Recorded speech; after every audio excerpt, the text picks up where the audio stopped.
Welcome everybody to the 2022 Hard to Hey, Drive I just 300. wanted to premature. Gonna mute driver chat so that doesn't come up over the top of us. We'll go through the starting grid for you guys. Starting on the pole is gonna be Bobby Zielinski. Matt Busa rolls off second. Marcus Lindsay third. Liam Brotherton fourth. Vicente Salas fifth. Colin Bowden. Blake Reynolds. Daniel Buttafuoco. Jake Nichols. Alan Bowes. Round out the top 10.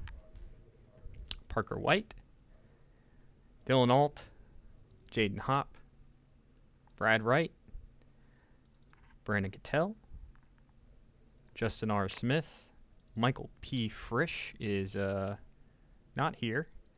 We've got Larry Pace starting 18th, Josh Parker 19th, James D. Gibson 20th. You want to add a lap to pacing, Josh? Yep, give me 1 second. It's Nate, not working. oh, There we go. There we go. Nate S. Stewart gonna start from pit road. Looks like Michael Frisch is doing that as well.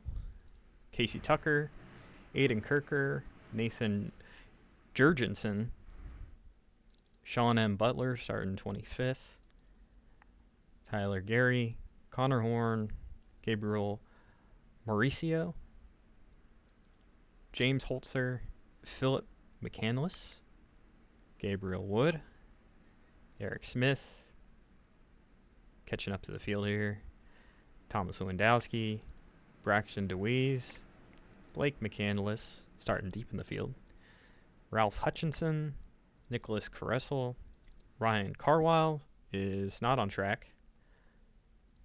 Jacob Case gonna round out the field. Big guns out today. CB Dale, that's the big gun, man.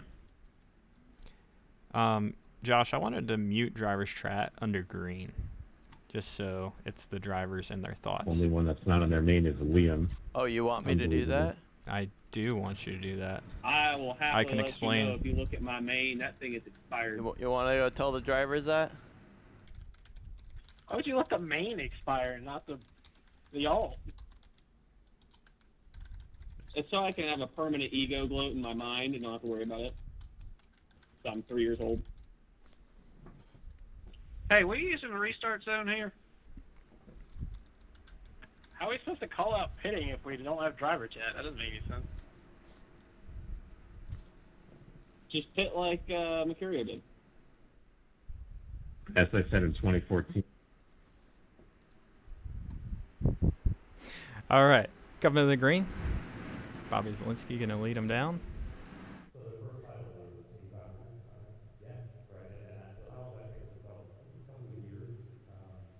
Green flag. What do you think, Josh? Who's your pick to win? Whoever is best being by themselves and not needing other people's opinions on pitch strategy. I like it. Although, I guarantee you half of these drivers are in their own respective TeamSpeak and Discord channels, but I think it's going to be, I think Matt Busa has a strong case to be a winner here. He was leading with just a few laps to go at the Carnomaly 500 at Daytona, so he has a lot of experience with these cars. And definitely, I think he has the experience to make it happen, and he's got track position to start off. But Bobby Zielinski is another fast driver and plenty of experience in the Coke Series. Had a couple of guys clipped up fence there in 1 and 2. That'll happen all night. Should get used to that. Nicholas Caressel on the backstretch has just been wrecked. It's the 85 machine. Just kind of got loose off of corner exit there off of turn 2. Let's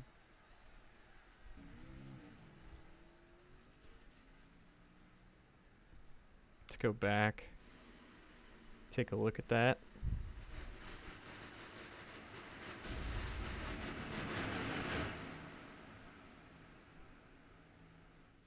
Apparently, spotters can't talk when driver chat's disabled. Really? Oh. Okay, we'll let it slide then. They can talk, but keep it to race chat only.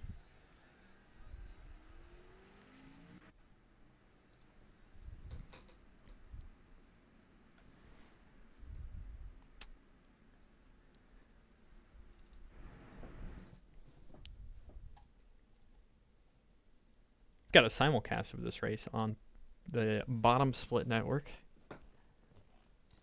They are the more professional network. Oh wow, there's actually quite a number of takers on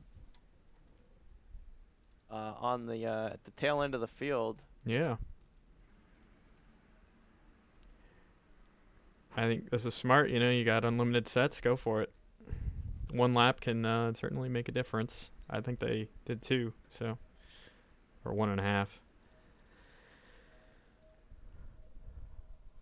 We really should have instituted the $5 per tire set rule here. We should have. We have Ryan Carlisle. I do believe is the lucky dog here, 40. I don't know how he got a lap down, but he's got his lap back. That's a big deal right there.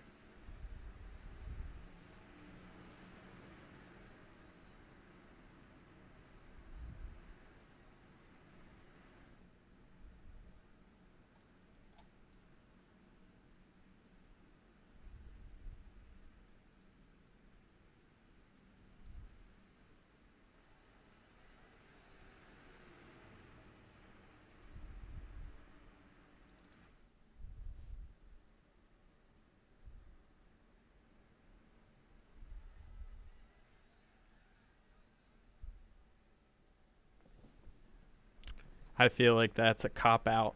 Drivers said like, I can't hear my spotter. Well, I mean, who doesn't have Discord installed? Who doesn't have team? Like, there's a noticeable delay in the iRacing chat.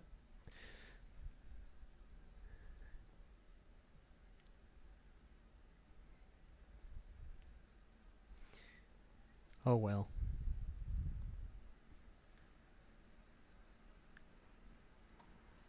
So my pick for this race, let me go through it.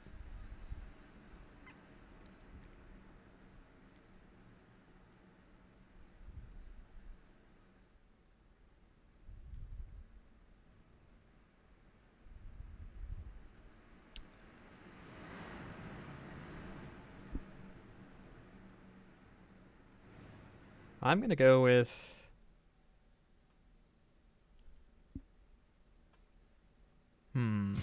I'm going back and forth between two drivers. I'm gonna go with Parker White. He's back here in this VRS Camry, black one. Number 95. He's my guy. 95. Parker White. Good choice. I was gonna go with Jake Nichols, but I think you're gonna have to be a little bit measured here. Bobby's a.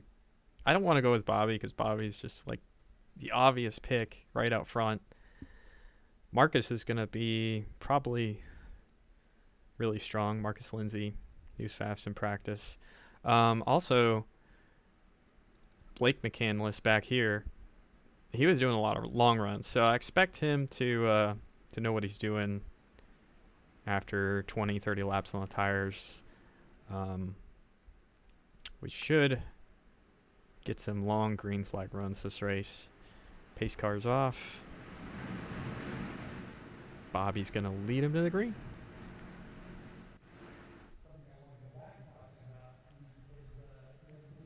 And the restart zone. Green flag is in the air.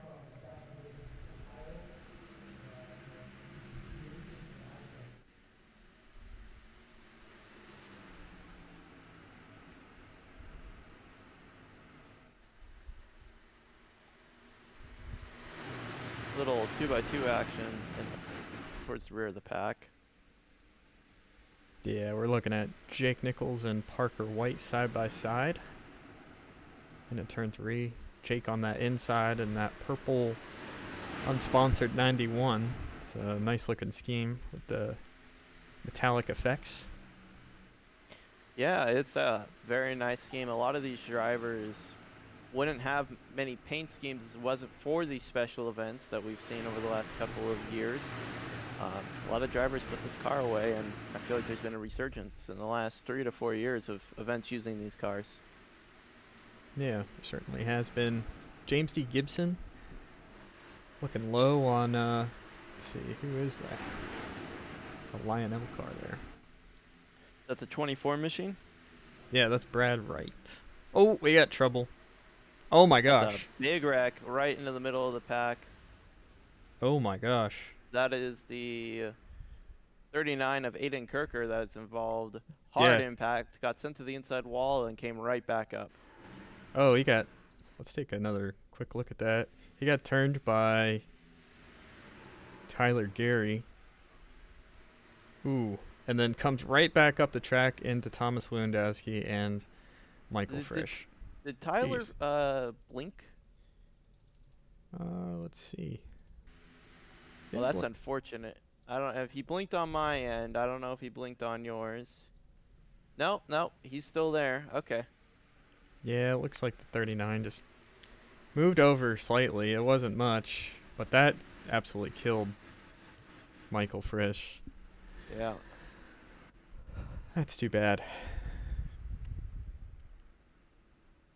Michael Frisch does have a meatball flag here.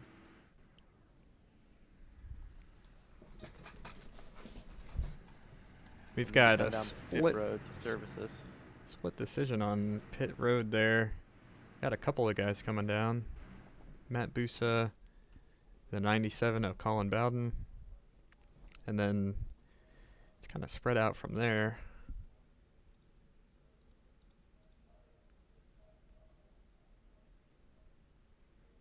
Brennan Cattell Oh. and Red Dodge there.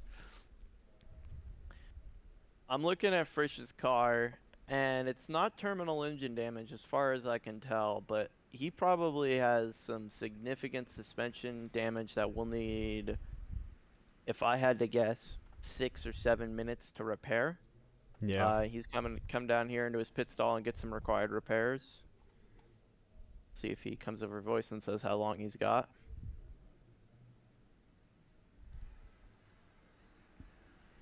I see what you're saying though about your screen looking a little bit dark.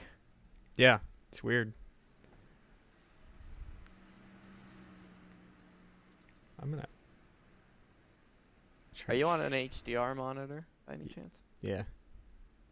That may be why. You may be in.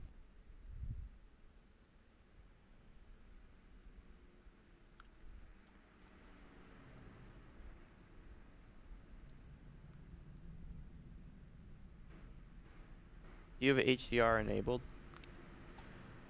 Yeah, it's weird. It's enabled and it was like super bright last session. All I did was close the sim and then open it back up. So, That's very weird. Maybe you can boost your. If you go to options, and then under graphics.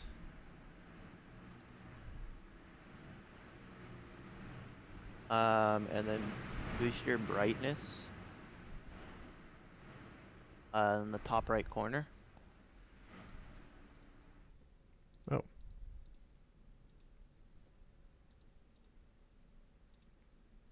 I mean, that looks a little better. It still doesn't look the same as And then maybe boost your contrast a little bit.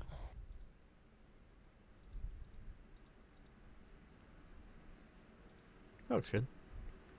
Alright. But with that, So it's still a little dark on our ends, but we I can think that'll work. we can tweak it after this restart here. Sounds Bobby- good. Bobby Zielinski gonna lead him to the green again. With 2 cautions for about 6 laps here. See if these guys can hold it together a little further this time. Yeah, we're working lap 13 right now. A bit of a stack up on the inside lane towards the rear of the pack.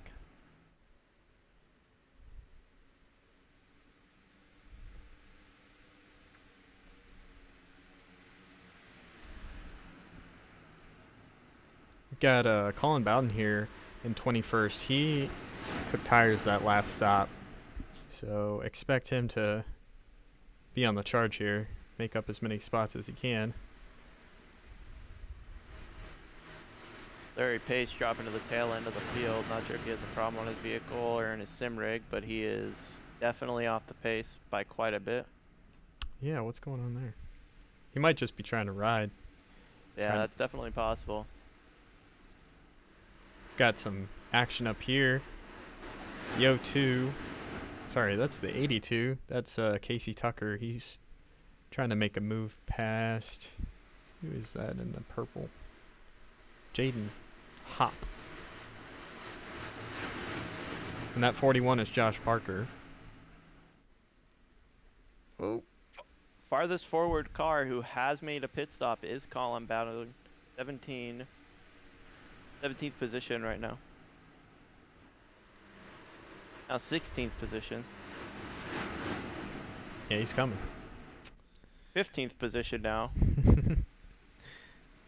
He's got about 11 laps fresher tires in total, probably about 6 laps fresher green flag laps. I'm gonna start my Epic pen here, so I can have my telestrator. Ooh.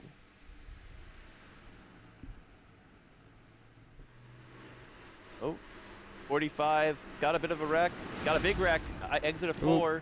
Yep. Multiple cars involved, no yellow. Ooh. Do we want to manually throw it for that? I could throw a caution for yeah, that if you'd like. let's do it.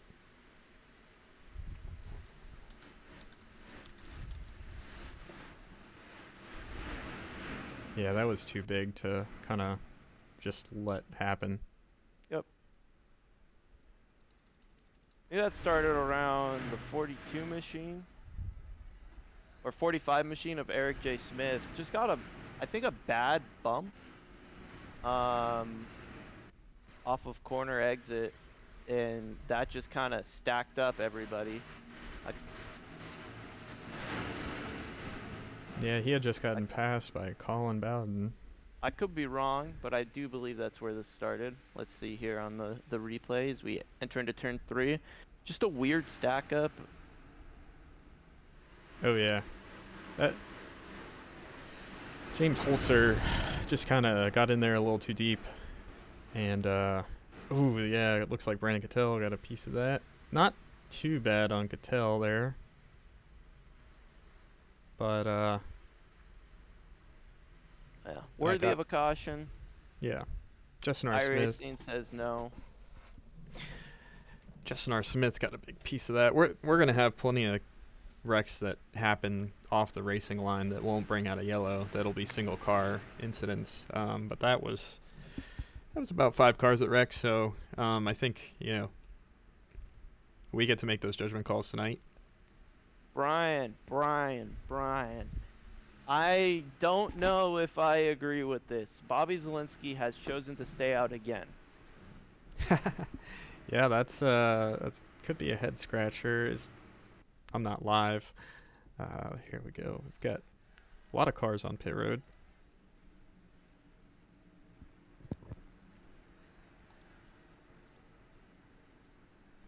And it looks like the first person that pitted was Marcus Lindsay on that round of stops. He's gonna restart 10th. Yeah, I don't know about that. I think you definitely need to pit there. My wife just brought me cookies.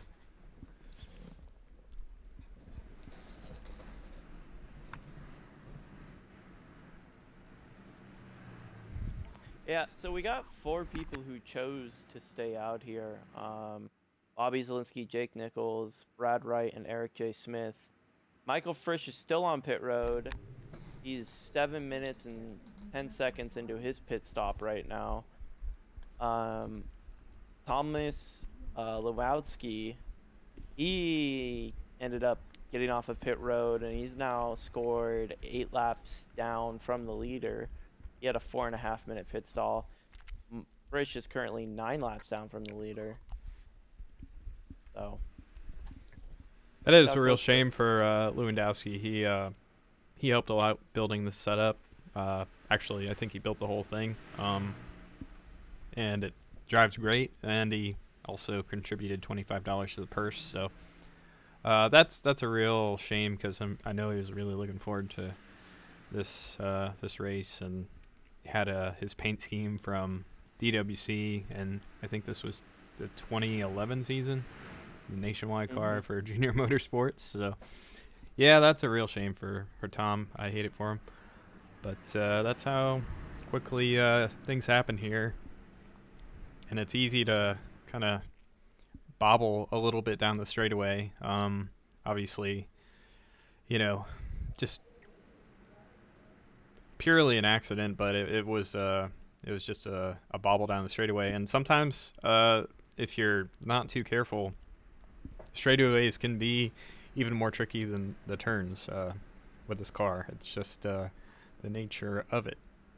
It's a whole lot of horsepower and not enough grip.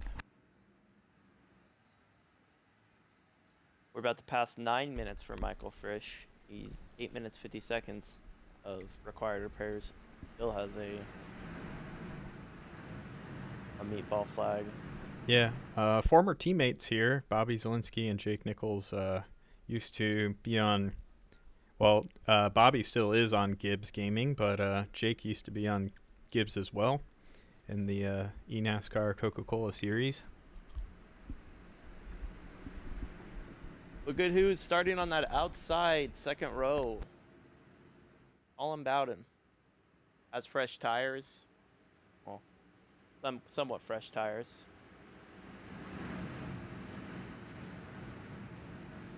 Yeah, he's got 10 laps on his tires, so this should be fun to watch him kind of blow by these guys, I think. Yeah, first car who has fresh tires is Marcus Lindsay in the 9th position. That's the one machine if you see him working his way through the field, and the Vicente Salas is starting on his outside. It is really hard to pass here, though, especially when you're dealing with a driver caliber of Bobby Zielinski or Jake Nichols. They're not going to be easy to pass because they won't make any mistakes. But I still think that Colin should be able to get through here. Up to third already. Made the pass for third. The reason I First don't lap. understand that strategy is, if we go 5 laps here, they're going to be in a situation where they probably really want to pit, and I would think most of the field is going to stay out. So it's a little bit of a gamble either way, but we'll see how it pays off. The only edge case I'd say right there is those first 8 cars who have a range of either 23 or 12 laps on their tires.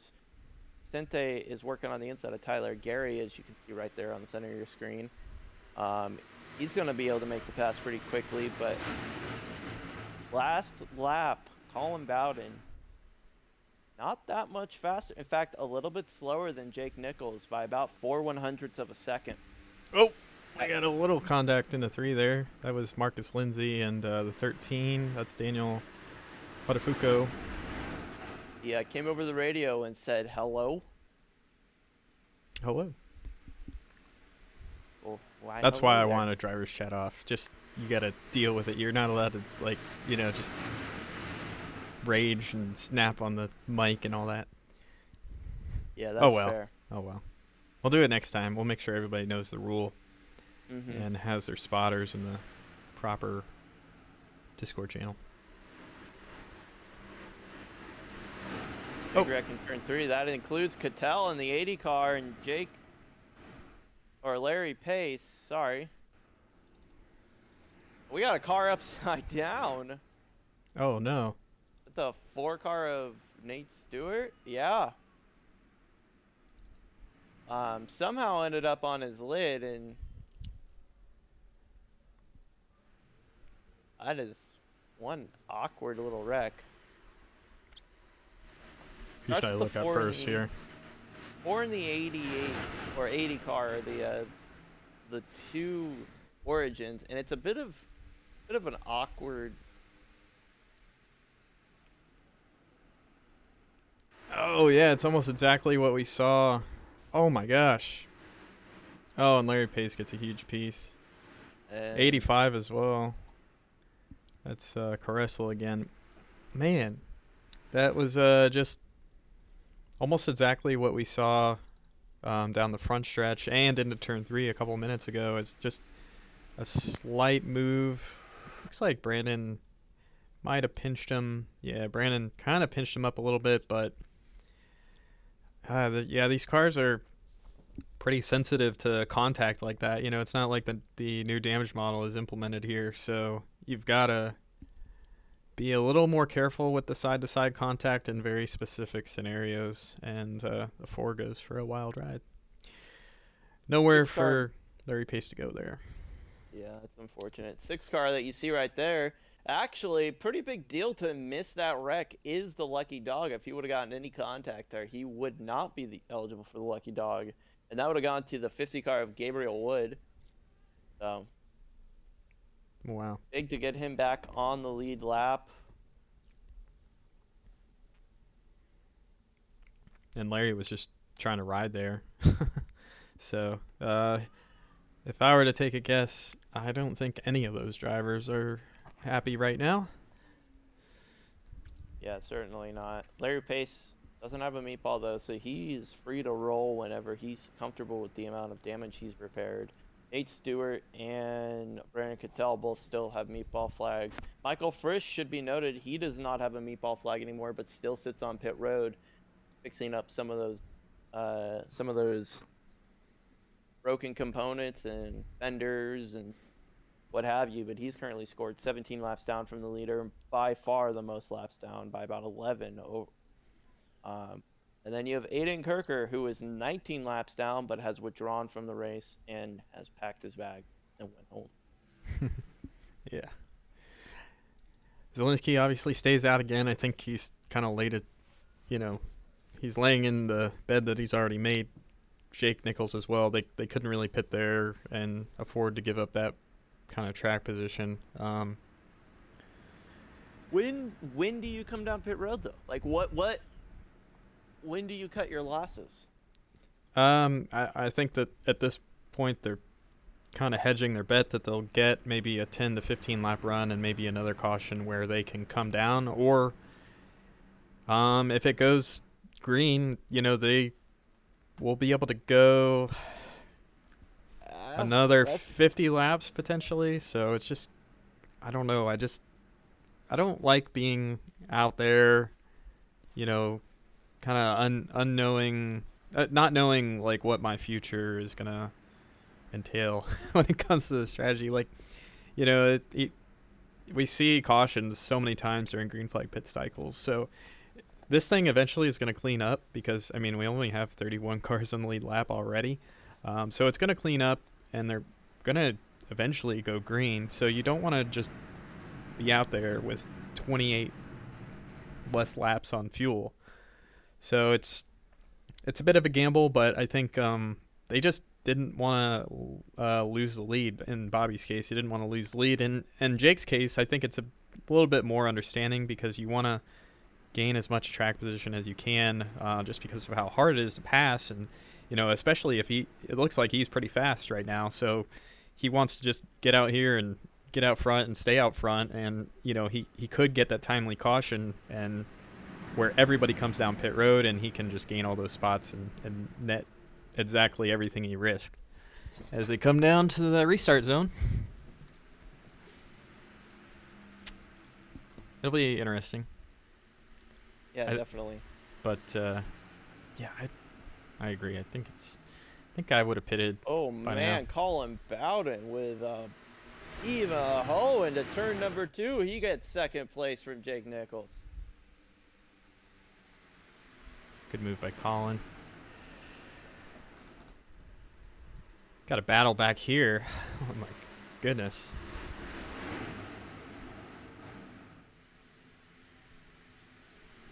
Blake Reynolds, look, there's a Marcus Lindsay making up some ground, trying to anyway. He's kind of stuck. Parker White, my pick, on the inside right here. It's on the inside of Liam Brotherton. That's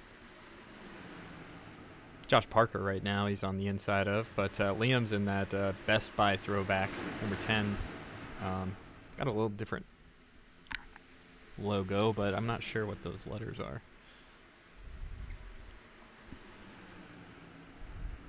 It's pretty cool.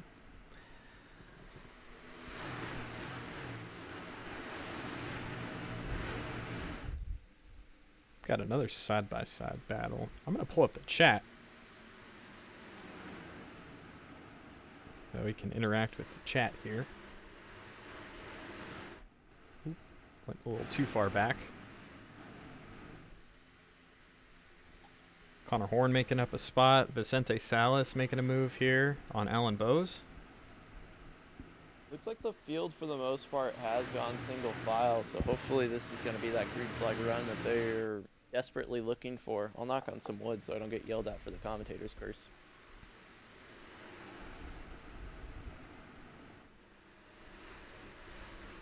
As I say that, they go side by side exiting turn number 4.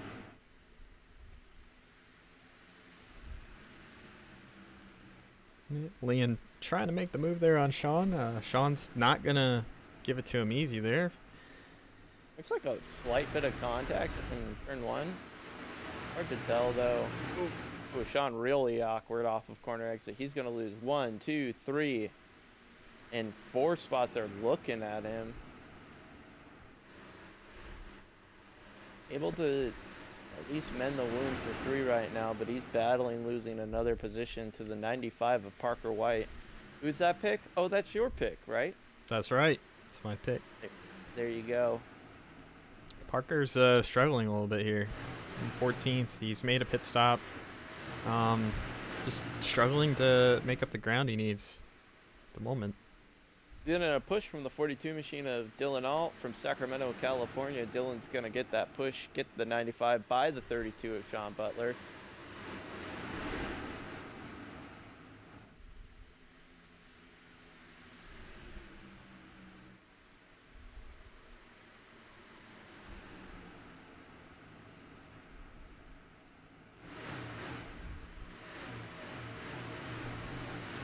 Right behind him, Blake McCandless gets onto the left rear quarter panel. James Gibson gets a little loose. That's going to take the run away from Blake, and Ralph Hutchinson is going to work on the inside of Blake McCandless as you see them right there on the right side of your screen.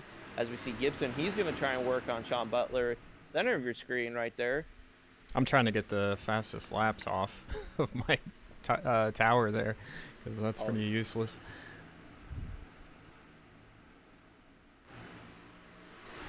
Have kind of calmed down a little bit throughout the field. Interesting little note, we have the 8 and the 08 racing each other, but they're both painted as the 8.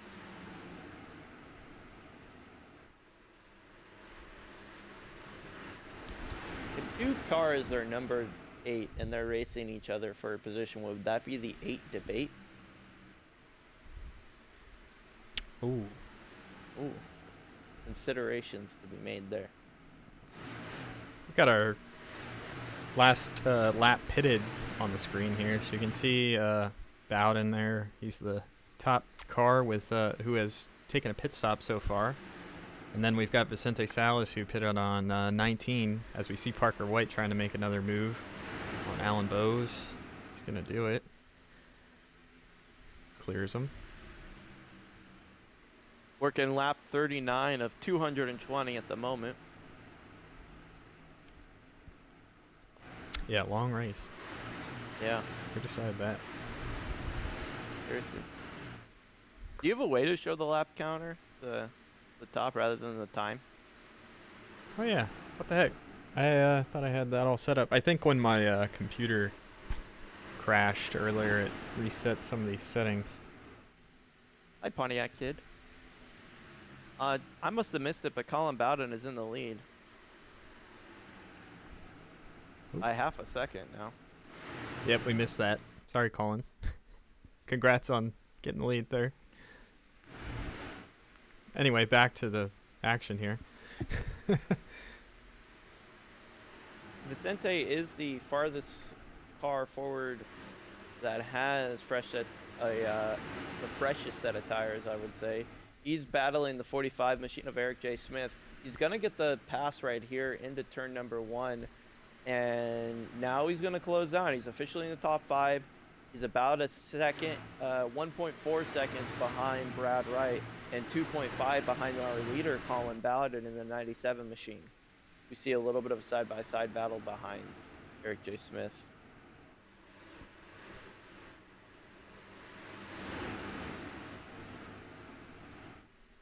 Eric is dropping like a rock, or as Travis Brown would say, a brick in a 2-foot creek.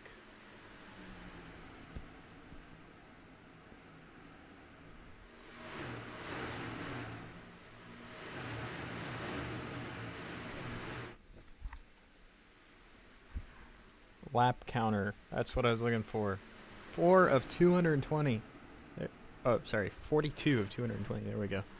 There we go. Now that's Looking good good. information. Yes. We see the 66 machine right there, center screen, working on the 45 machine. 45 is just, I don't know what's going on. I think he's hit the cliff right there. Oh boy, that has caused one heck of a flare up on that backstretch. Yeah, Connor Horn looking to the inside here. Oh, they make contact. Oh, there goes Eric into the wall. Not going to be happy with that. I think could be steam coming out of that car. It's from the driver's helmet. Yeah. Certainly not a good position to be in. He's on 44 lap old tires. Oh, and he's going to get turned by Blake McCandless into the inside wall. Hard hit. Oh, And he just alt F4 is out of the race. Okay. All right. Well, not sure if we like to see alt F4s, if anybody's curious about that. But, hey, we're still green, so, I mean, at least we are going to get to see some more green flag racing.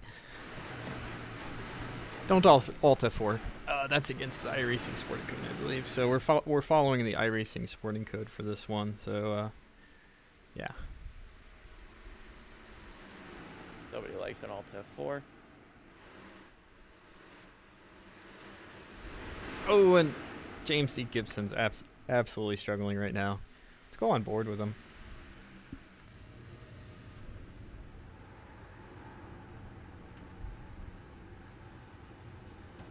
This looks like anti-HDR, whatever setting I have right now. It gets very loose off of corner exit. Almost makes contact with the 26 machine. Tyler Gary behind him. Let's see if I can turn up the volume. There we go. You can actually hear the engine a little bit now.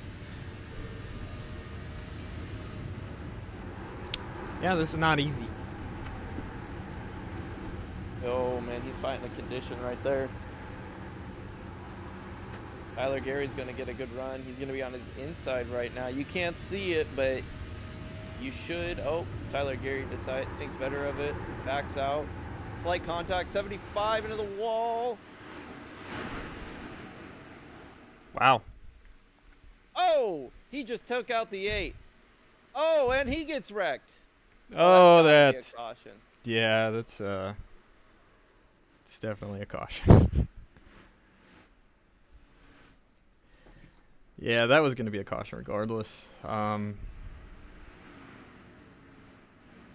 kind of felt that tension building in the 75. Not he was not very happy that that whole run, end of that last run. Sorry about that. Let's see, 75. An impressive little save there. If you look at the 8 machine, definitely should not have saved that machine, but he was able to make it happen. Oh yeah, he did.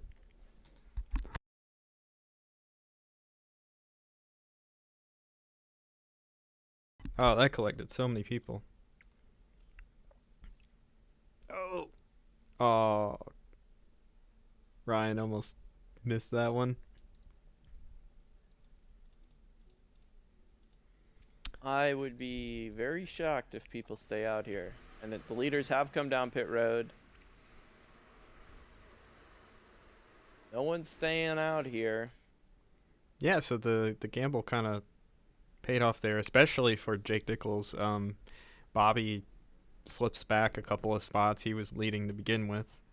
But yeah, very interesting. Something to keep in mind for later in the race. I don't know, man. I think Colin Bowden ended up benefiting the most. Oh yeah, I'd say biggest bet that paid off was Colin Bowden. He gridded up 6 and ooh, pitted lap 12. Came down pit road and has made that work. Jake Nichols wins off pit road. yeah. Bobby Zielinski second and Colin Bowden third.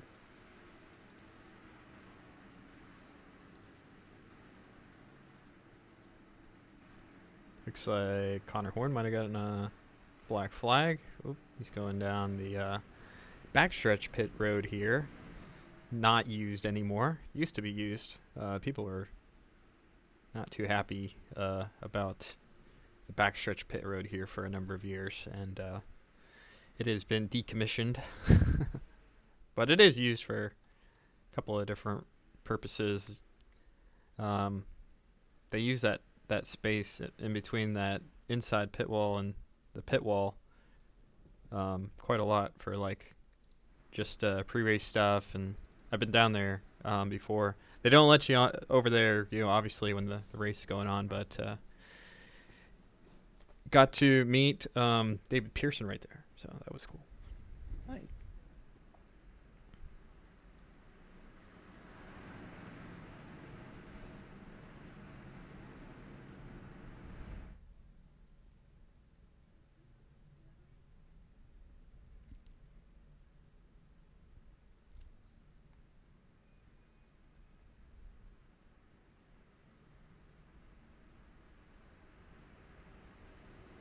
In 2015, I actually did a ride along at this track.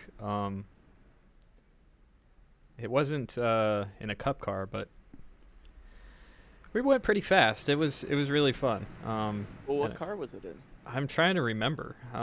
It was definitely like a performance car. It did not have like slick tires or anything, so we were probably going like 90 in the corners. Maybe. We were going pretty fast. I was surprised, like, considering the lack of safety features we had in the car for how fast we were going. I was like, whoa, okay. But yeah, it gives you a really neat perspective for this track in particular. It's it just feels as narrow as it looks in the game, and but when you're actually doing that speed in real life, it feels all that more scary, I guess you could say. Although I wasn't really scared, I kind of wanted to like do it. It just looked fun. The man can dream. Anyway, we're gonna come back to the restart here. Jake Nichols gonna restart from the inside front row. Bobby Zielinski on the outside picks up a spot. Colin Bowden had a slow stop. He's back in third. 14.5 seconds versus 13.5 for Jake Nichols. Yeah, and you can see how quickly the field is already thinned out. And as we take the green, we have 29 cars on the lead lap. As Jake doesn't get a great start at all, I think he might have had an issue there. Keyed up on voice chat, which he doesn't normally ever do.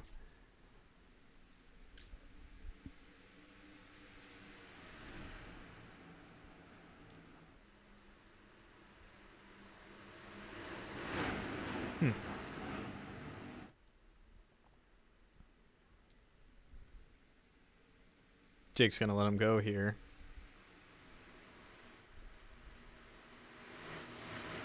So far, everybody's single file. Up here. couple of drivers who have withdrawn. We last gave you an update. Nathan Jurgensen, Vicente Salas, Eric J. Smith, Gabriel Wood, Nate S. Stewart, and Aiden Kirker have all withdrawn from the race. And Brandon Hayes Cattell and Michael P.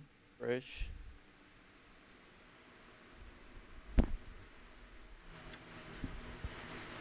Looks like these guys are starting to buckle in, possibly for a long run here. It's lap 55 of 220, so this is it's gonna be a long night if we keep just having cautions like this. So I think we're to the point where these guys are ready to settle in and possibly have a long run here. I don't want to jinx it, but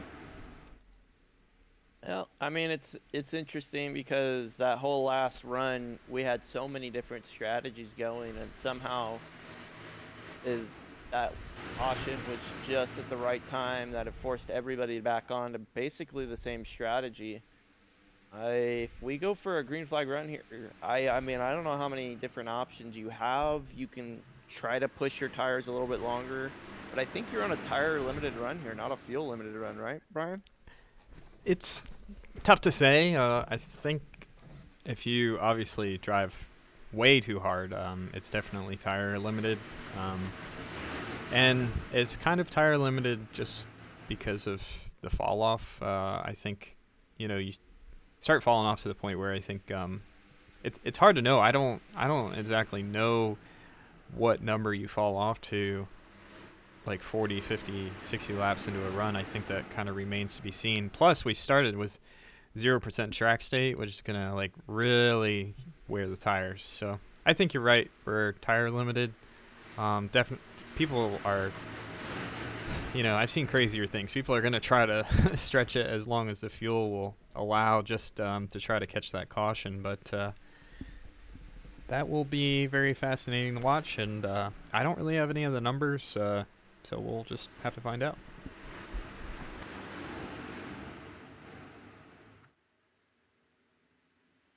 So you see the field exiting turn number 4, working lap number 59 now of 220. Single file throughout the field. 29 cars on the lead lap. Brandon Cattell has just put in his notice that he will not be returning to the track and has withdrawn his entry. Yep, that's tough. Former Firecracker 400 winner, 2020. By the way, Now Bobby Zielinski is gone. Good, you can go ahead. He is checked out 1.33 seconds ahead of second place 97 of Colin Bowden. There's a lot of things you can do with that much space on track.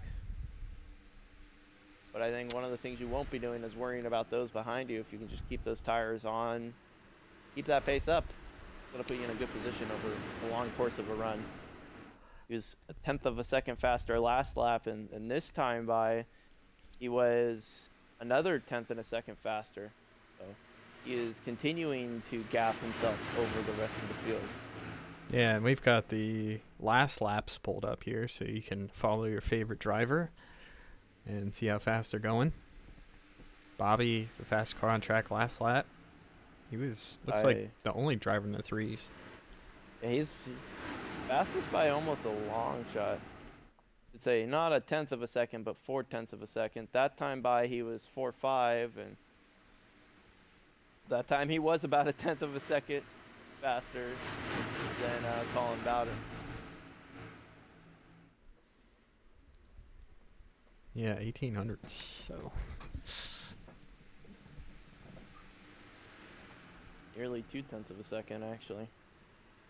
That distance is now 1.5 seconds. It's Colin's in the wall. Yeah, that's gonna be a really slow lap. He's holding Jake up here. Yeah, that's gonna bunch everybody there. That distance is now nearly 2 seconds. 1.8 seconds. We're on board with Jake Nichols.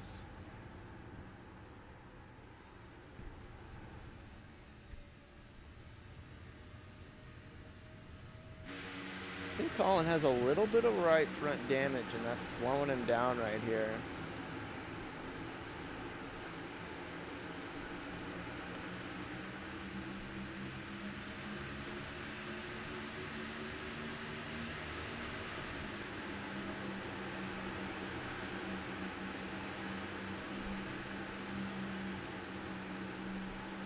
Yeah, Colin Bowden has just the ever slightest amount of right front damage on that right front fender.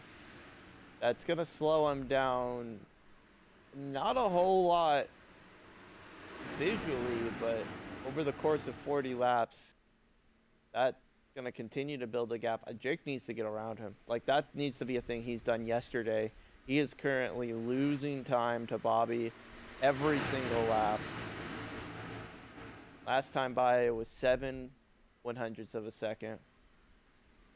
That gap will continue to build. Yeah, and something that I've noticed in iRacing that kind of carried over from NR 2003, if you get like minor damage on the right side, it will, I believe it will get worse, like if you don't fix it. Just like any other damage, like engine damage obviously gets worse. I'm pretty sure that all carried over, so you know, it's not going to get any better for Bowden if he doesn't get that fixed. These things are pretty durable though, but not quite as durable as say the 87 car or the new Cup car with the new damage model. We're not looking at that, but I think everybody's going to have a right front fender that kind of looks like Collins at the end of this race. There'll be a couple, like Jake is a perfect example of a driver who can be very measured with, kind of said that word earlier, very measured driver and able to take care of his car better than almost anybody else I've ever seen on the service. So him, Bobby Zielinski, Marcus Lindsay kind of comes to mind there a little bit. Those guys are really able to take care of it.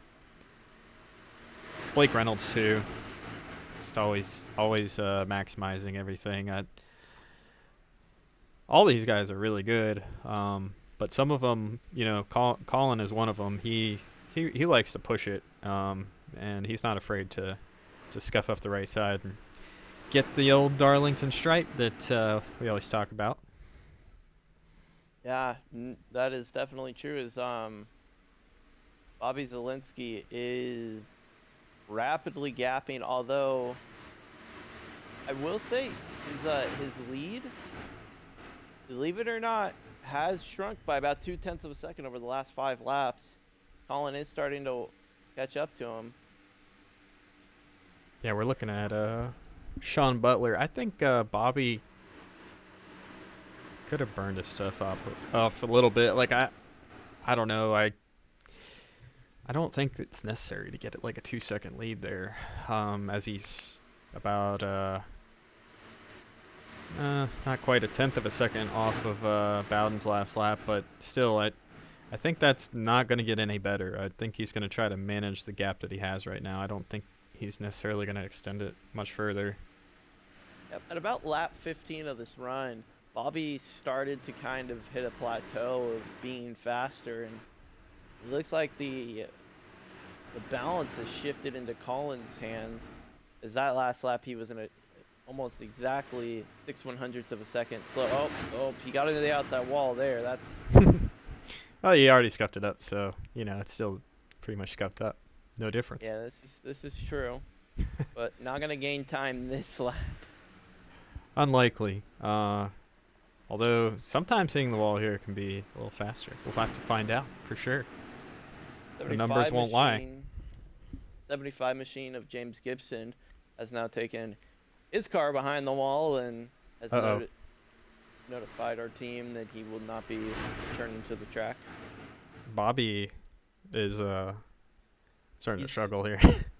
He is very much struggling. I mean, he's still running times that will easily keep him in the top 10, but the two behind him are starting to gap the guys behind them and close that gap pretty quickly on Bobby. So I think Jake actually did a race here in the area iRacing League. I believe it was last night. It's on Mondays. No, that wasn't last night. But anyway, he won that race in the next gen car, really took care of his tires, and I think he learned a little bit in that race. He's carrying over to this one. Well, the lead is now down to 1.4 seconds, so that's 7 8/10 of a second's pretty much been wiped off of that lead, but Yeah. this little battle right here, this could slow them down as Colin is having a hard time getting power down on corner exit. Yeah, they're starting to wiggle a little bit down. Oh, as we got a little bit of contact there. Daniel Buttafuoco and Brad Wright. That was wild. Oh, they're gonna hit that's each a other hard hit right again. there. Why are we hitting each other? Still a long way to go.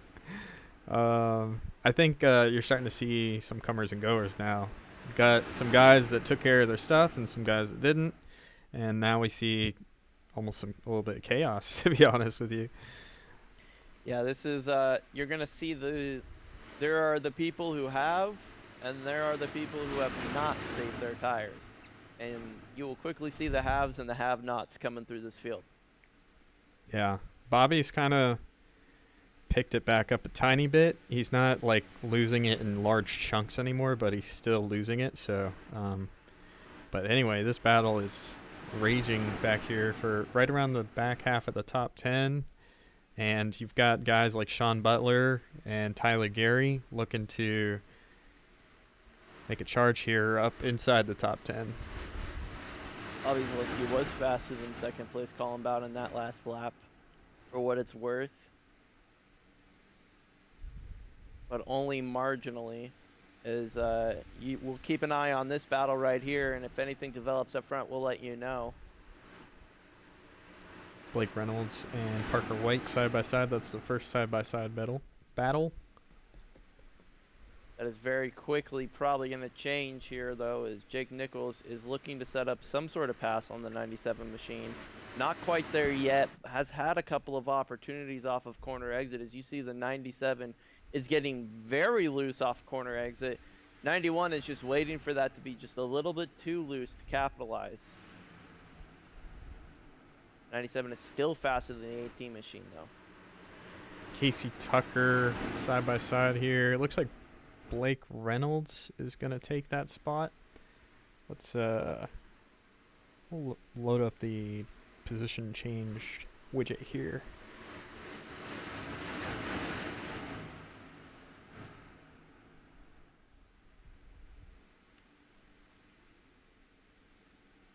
That's from their starting position. Want the other one.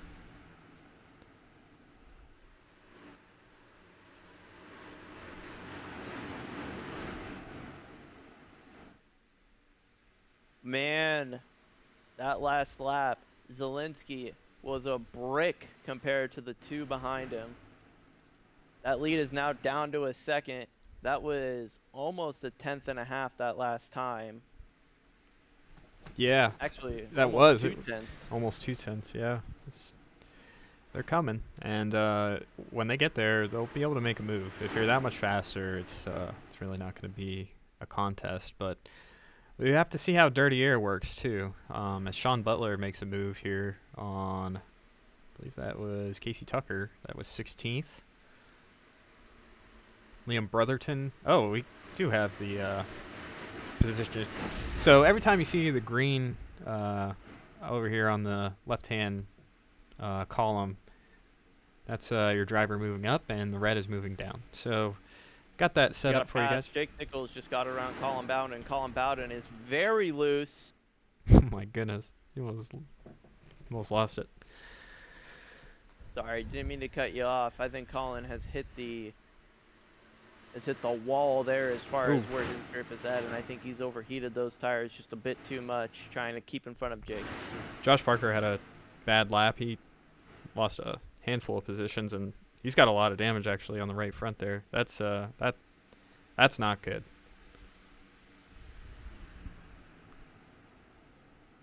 Alan Bowes trying to make the move there. The situation up front's kind of going to become interesting here as the 18 machine starts to close in on lap traffic. Going to have the same situation as the 91 as far as Dirty Air goes. See how that affects their lap times. Jake is just really smooth right now. It looks like Bobby touched the wall a little bit. Not sure if that's really affecting him much, but First green flag pit stop here. 97 machine is coming down pit road. He says he's had enough throwing the towel in. He's going to come down pit road, get 4 tires, and oh, barely just gets to pit road speed. That's no penalty there, but it was close. Yeah, we'll see what the delta is here, and let's see. He only did 32 laps on that stint. As the battle is going to heat up here for the lead, let's keep focused on that. But you always lose a lap pitting here at Darlington. Every time. So Colin's going to go a lap down.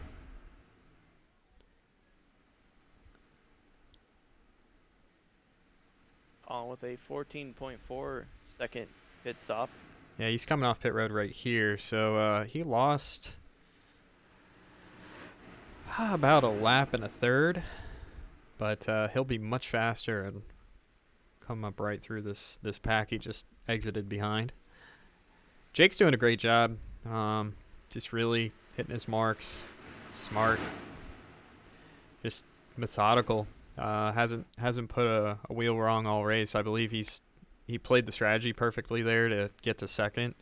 I really think that he's gonna be the car to beat here if he can just hold it together and keep running the way he's been running. It's just pretty remarkable to watch him do this. Bobby's like one of the best in the whole world. We saw that obviously was the fastest car in the championship race in the Coca-Cola series. Pretty much should have won if it weren't for random pit stop that cost him the lead. See a pass for the lead. Oh, or looking to be a pass for the lead. I was just going to come in and say Dylan Alt's come down pit road. Braxton DeWeese, Ralph A. Hutchinson, and Josh Parker have all withdrawn from the race.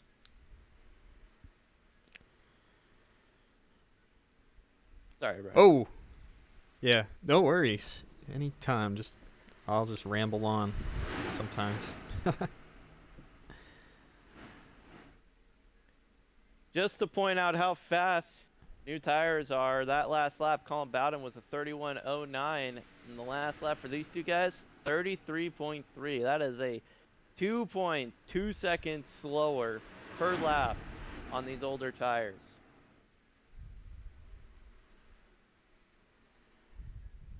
Oh, and Jake's trying to hang on to the thing down the straightaway. Oh my gosh. So we can pull up their last 5 laps here. So Jake has been about a 10th faster on average the last 5 laps. That's a really cool widget we got up there right now. I'm really happy we have that. But you can see Bobby's still really fast. It's just that Jake's a little bit faster right now.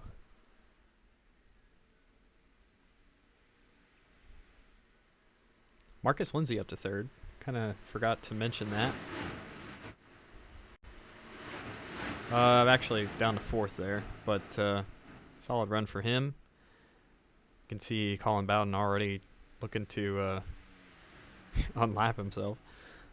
Yeah, he is about a quarter of a straightaway behind these guys, and he is a rocket, which is to be expected when you're racing a space station racing machine. Yep. So it'll be interesting to see how the strategy works out. If an extra pit stop potentially faster? I don't think it is, but we'll still have to know for sure. It's all said and done if we get that far. Yeah, the most important thing right now on track, I think, which will determine where this all lines up, is if Colin Bowden's able to get by these guys before the yellow flag comes out. He'll probably almost certainly be in the lead by, if I had to guess, 10 seconds or so, as he makes easy work of them, and that's going to give an opportunity for Jake Nichols to pass Bobby Zielinski for the lead. Jake Nichols goes out front. Horrible corner exit for the 18 machine. Wow, that was a great move. Really not a lot Bobby could do there. He kind of just, that was just bad timing with Colin, and it messed up his corner exit. But Jake, played that perfect. Just super patient and waited for the right moment, and in the lead. I'm gonna say it. I think Colin Bowden is on the smartest strategy of them all right now. I think you want a short pit here. I think that's gonna give you plenty of distance. I mean, I could be wrong, but I can't see how that's a bad thing to be on fresher tires. So Parker White has had the fastest 5-lap average, I believe, on screen. He did a 33:23 5-lap average. Actually, that's Tyler Gary. I'm looking at the wrong car. Tyler Gary, the fastest car on track right now. I was all excited. I thought my pick was the fastest guy. Tyler Gary's a good guy though. He's a car right behind Parker White. Yeah, he's just got through all these cars. So he's making his way up there. Marcus Lindsay kind of struggling a little bit here. He was up in third there, and looks like he has a lot of damage there on the right front. I think we missed his big stripe moment, but that 40 car's been in the frame for a while. That is what is that? I believe that is Ryan Carwile, the 40 machine. He's a lap down. Second car, 1 lap down. He's getting passed slowly, but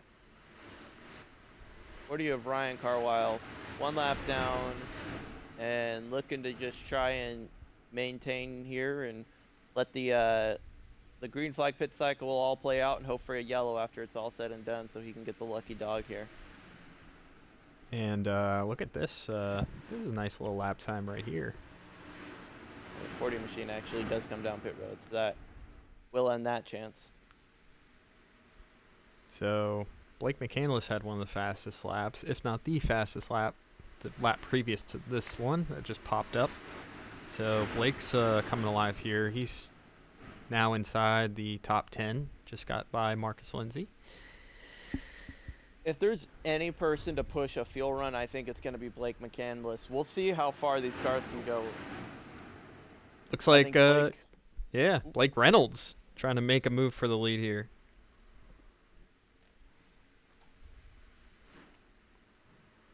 No, we got actually another situation similar to the 42 machine of Dylan Alt with fresher tires. Trying to pass to get back on the lead lap as Jake Nichols gets to the outside wall. Dylan Alt's going to make it work. That's going to put Jake Nichols in a really compromising position. Blake Reynolds is going to be able to take advantage here. He's on the inside. Now side by side off corner exit. A little bit loose. Gets it together. At the line, that's going to be Blake Reynolds is the leader. Yeah, Blake's just kind of just come from a ways back and really must have saved his stuff there. Did a great job.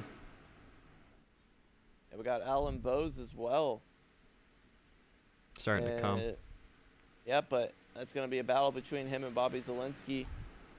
Bobby's going to lose it on corner entry. He saves it somehow.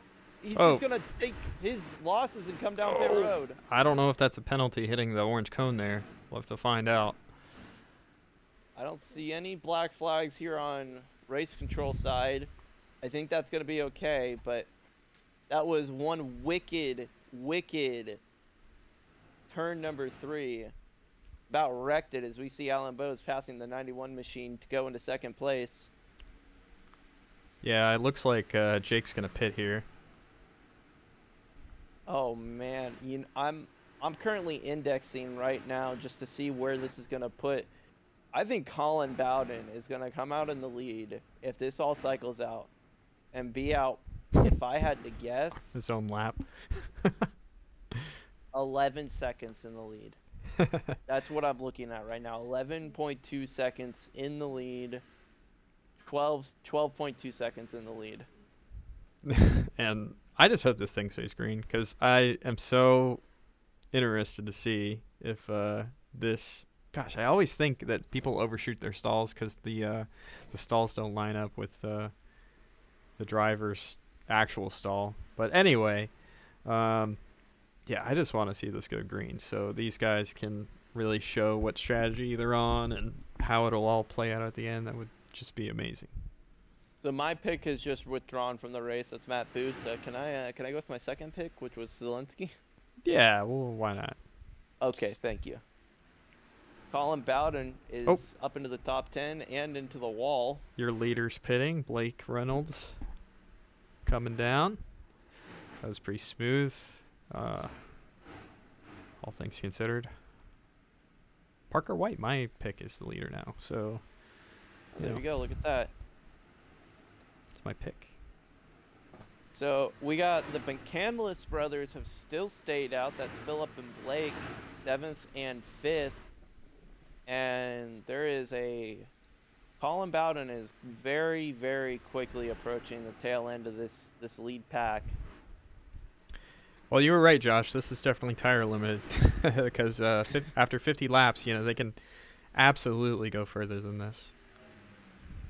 But they're choosing not to, as Tyler Gary takes second from Liam Brotherton.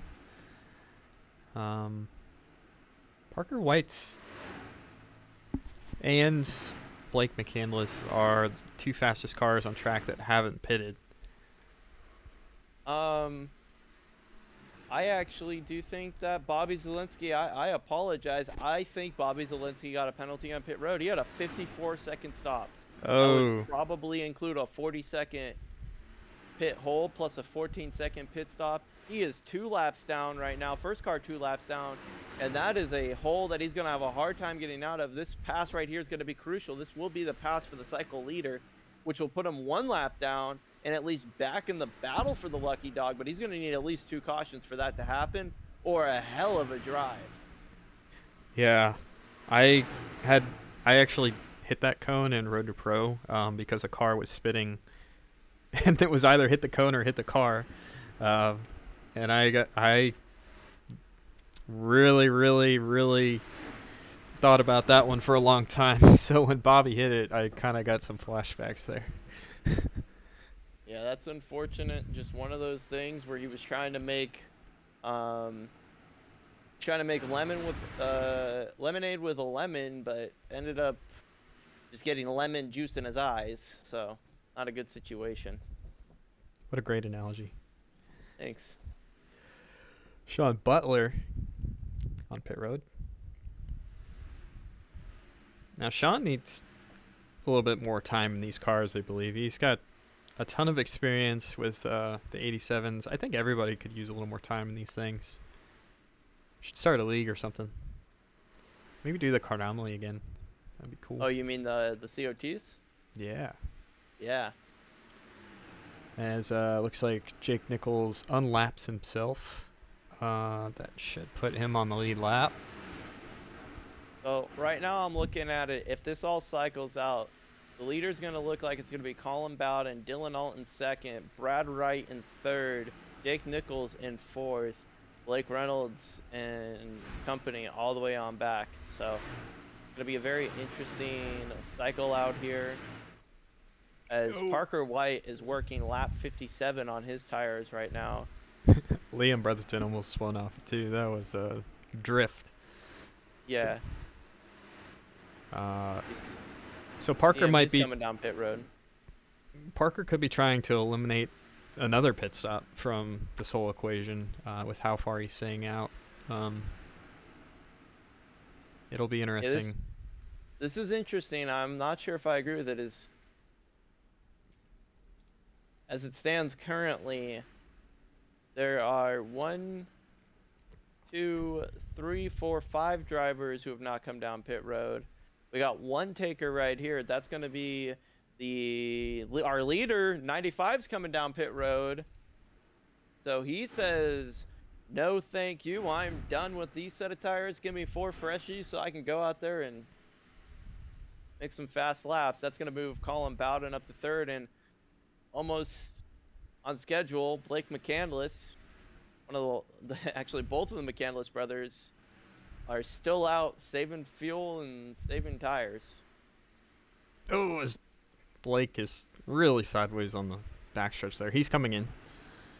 Yeah, that's gonna be Blake McCandless comes down pit road. Tyler Gary is still the leader. He stays out for at least one more lap.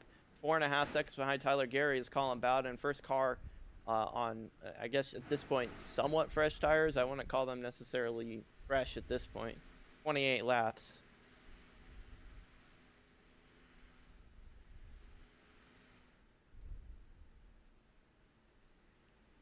So Tyler Gary has made it 61 laps and he is coming in. So these tires will last longer though as the track builds rubber. So that's something that these guys need to keep in mind when they're, short pitting the way, our the 97 did. So yeah, who knows if that short pitting is going to be as effective as this race wears on. Yeah, Philip McCandless has come down pit road here. And the lead right now as it stands, 8.1 seconds between Colin Bowden and Dylan Alt. But I think the most important one is going to be the lead between Colin Bowden and the 91 machine of Jake Nichols. That is currently 16.75 seconds. Last lap, Colin Bowden was about 33. Jake Nichols was about 31.6 of a lap time. That's going to be the laps as they go down. Colin's definitely just going to be off cycle with everybody as this race goes on, and he'll probably even lose the lead here not too long. But he might even pit before they even get to him. So it's I think at this point, extending this run is going to be really hard for him if he wants to abandon this short pit strategy. But I kind of like Jake Nichols and Blake Reynolds there, kind of splitting that right down the middle. It kind of leaves their options open as, Colin is really kind of struggling. When did he come down pit road last time? He was 29th lap on his run, right? Yeah, that was... We're officially on lap 30 of this run right now. Yeah, so if he wants to kind of keep doing that, That's not going to work out. He's got to extend this run at least a little bit longer and hope for a caution.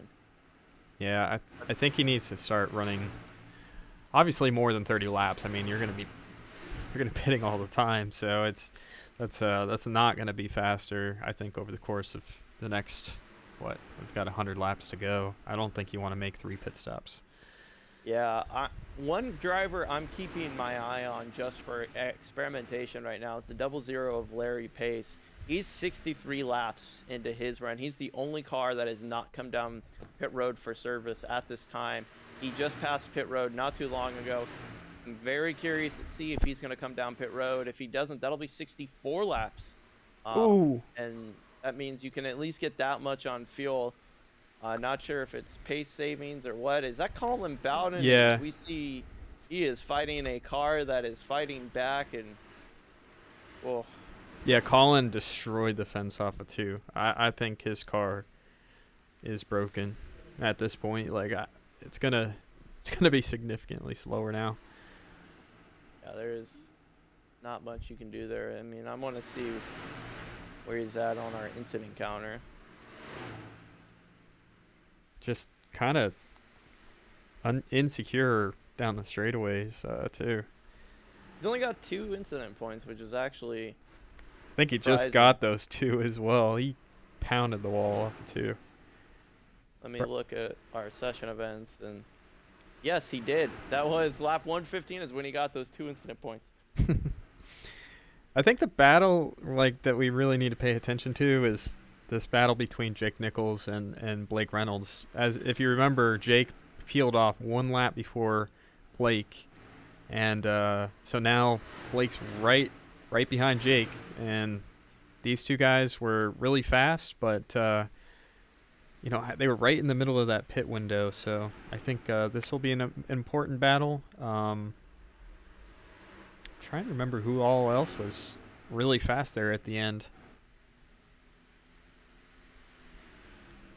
Yeah, Alan Bowes I was think good. Alan Bowes was good. He is currently about 4 seconds behind this group of drivers, as we see Blake Reynolds is looking to get real close to Jake Nichols.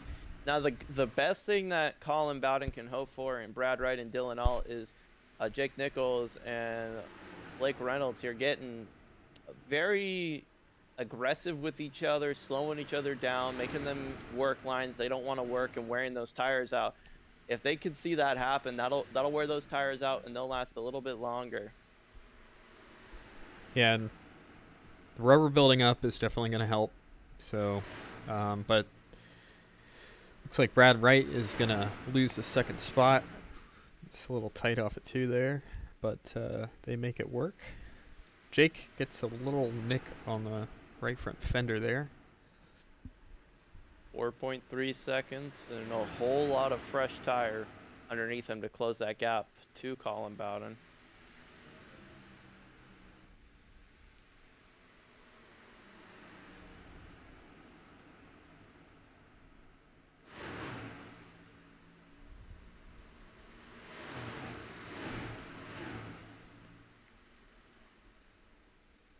Casey Tucker up here in the top 10. He's having a good run.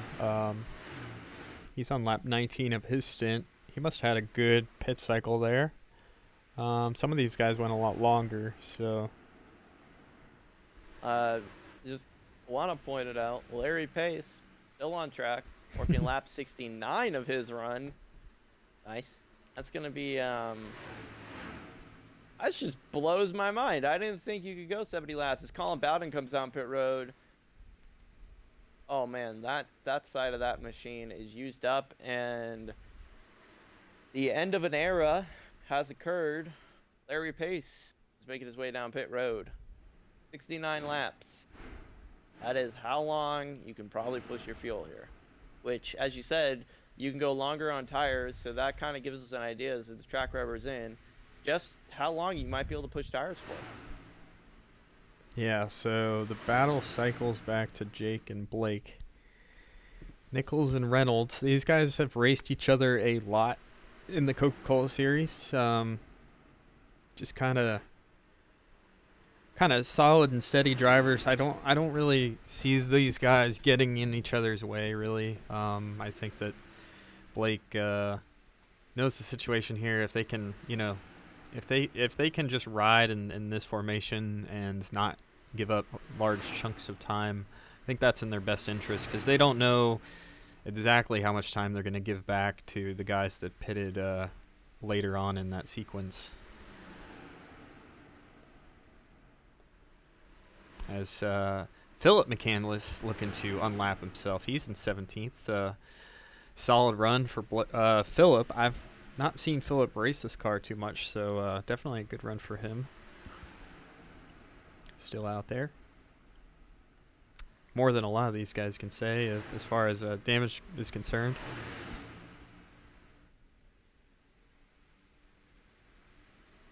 We saw Colin Bowden. He went out about an extra 10 laps than he did previously. I think he came down around 39 laps on his tires, which is still, it's shorter than we've seen. I still think that's shorter than what we saw with Jake Nichols and Blake Reynolds, but it's a little bit longer than what he did previously. And Alan Bowes is quite a bit faster than these two in front here, gaining quite a lot of ground.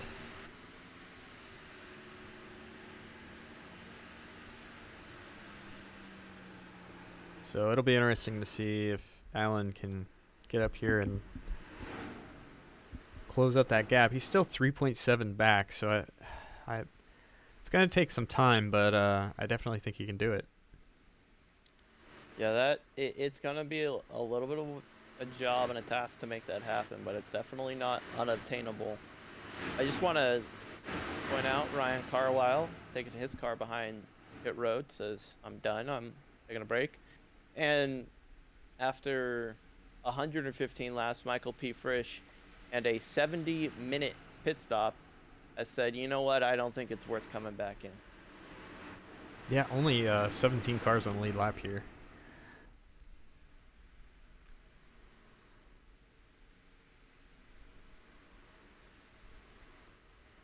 As Parker White did get by Sean Butler there, and he's going to clear the 81. That's Hop. So Parker's... We got a battle for the lead right here. It's getting real tight. Sorry. Let's go to it. Yeah, Blake's right on that back bumper. And there is a car in the distance that is closing in that may affect this battle if it doesn't happen immediately. Colin Bowden quite a bit faster. Last time he tried to unlap himself, that was a pass for the lead. Yeah. And there's a lap car right ahead of them, so I mean there's a whole lot of traffic here that can be used as picks. Yeah, and these guys are starting to really use the bottom of the racetrack in 3 and 4 sometimes. It's I think this track is changing.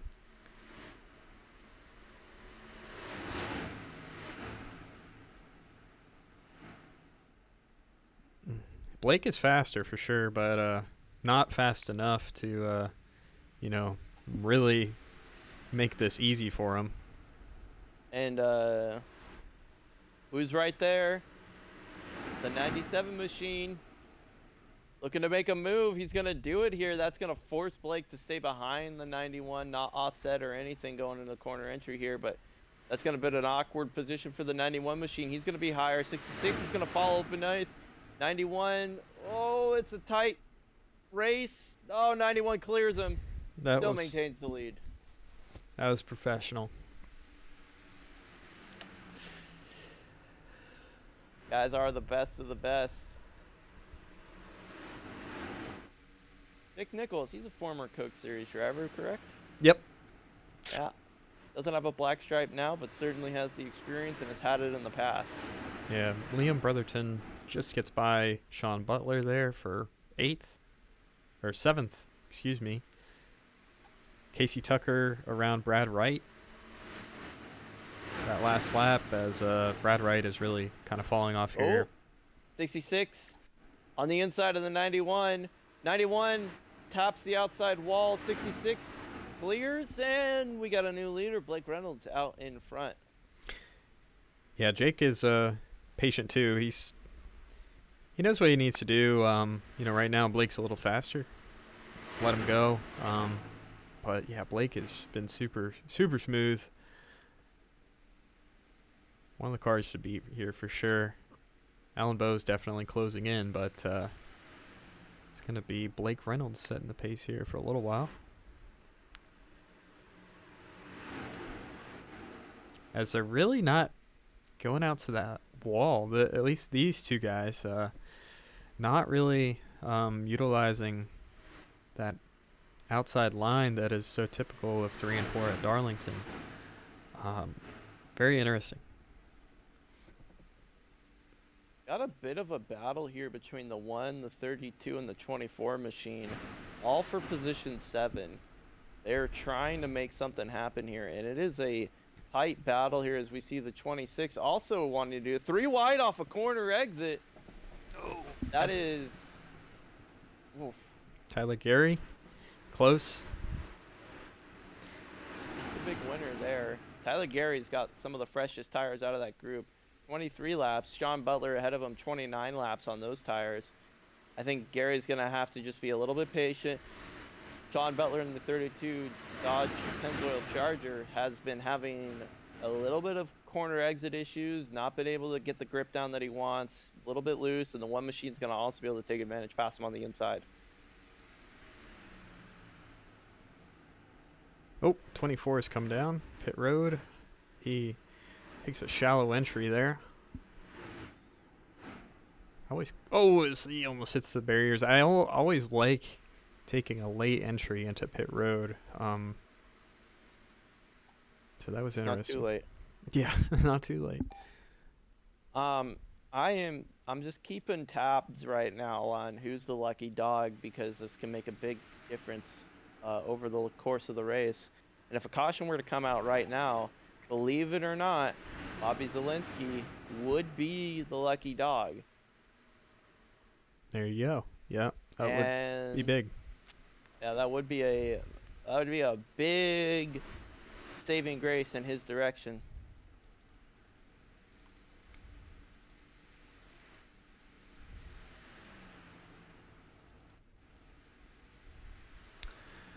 So And this is a long green flag run at the moment. yeah, We're currently 83 laps into this green flag run. love it. Especially when it's hard to drive. That makes things a lot of fun. So the last 5-lap average here. Let's take a look. Parker White definitely way faster than everybody in front of him.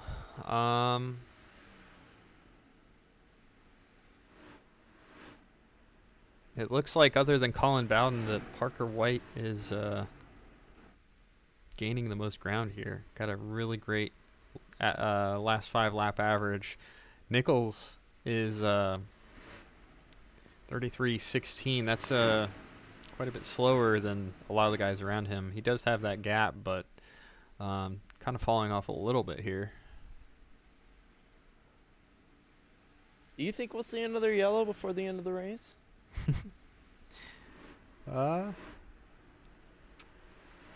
Yeah, Josh, you know, that's normally I'd say yes to that question, but this is unlike the other hard to drive races because it's so challenging and we eliminated so many cars at the beginning that this could very well go green to the end. Who knows? Yeah, we had 4 cars who qualified in that did not show up for the race, which is unfortunate. We never want to have empty grid slots, but those sort of things happen.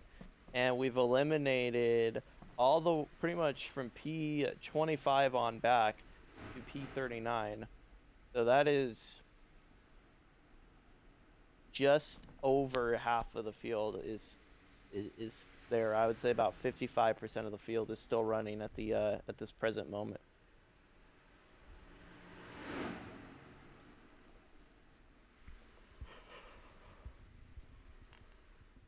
But now, presently, as it stands, Bobby Zalenski is not the lucky dog. Dylan Alt is.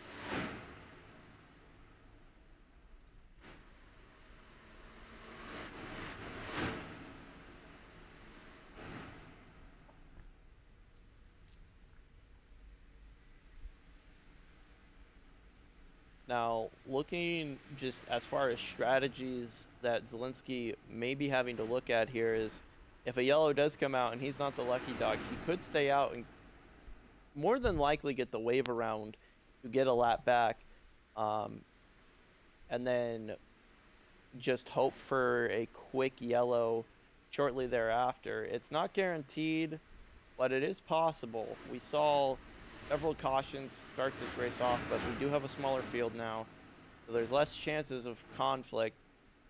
But we are closer to the end of the race, so definitely not out of the question. Could be a gamble, but I'd say that's a gamble worth taking as we see the 91 machine of Nick Nichols coming back off of pit road. Yeah, it's a little sooner than last time. I think he was struggling with his tires a little bit there, so just decided to come in a little bit sooner.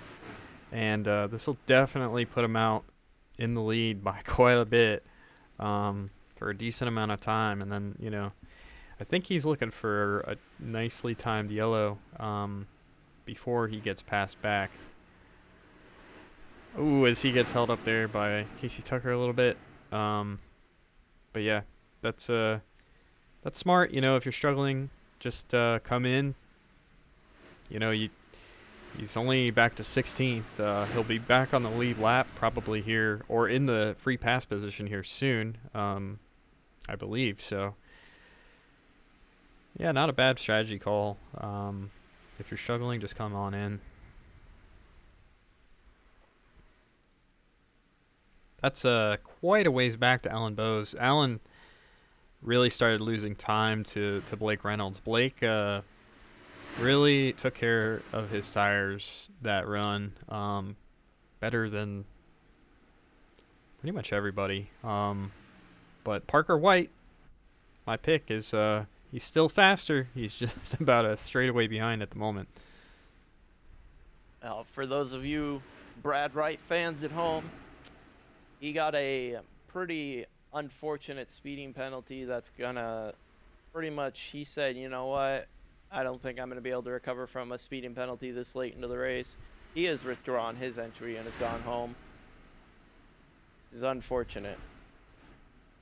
He also had a little bit of damage, so that speeding penalty may have just been him taking his car in, saying, I'm not going to be able to repair this, and just sped on pit road because he knew he wasn't going back out on track.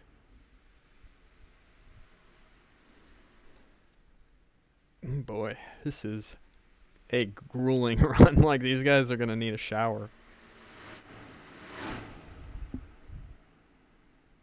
When this is all said and done, everybody's going to be like, alright, I'm ready to take a shower and go to bed.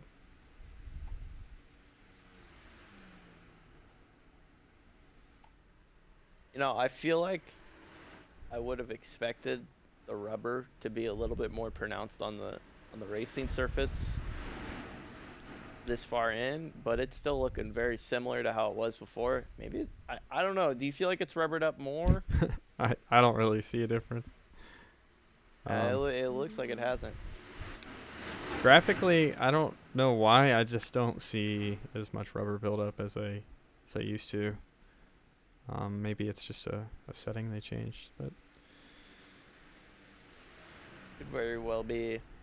This is on an older tire model, and this track was recently updated, and it's just they're not putting down as much rubber than the updated tire model. I am correct in saying that it is the older tire model, right? So they did put V7 on this car, but you know, apparently they've been a little secretive about the numbers now. So I've been told that you know, the Cup car is, you know, well beyond V7, but I do know that this car was updated from the V6 tire model to the V7, which makes it extremely challenging. Like Tucker Minter was in here earlier. He said it's a lot different. It feels like the softest tire in the service. And I kind of agree. So Parker White just passed Alan Bowes, second place. There you go. Parker White up to second. Fastest car on track. My pick.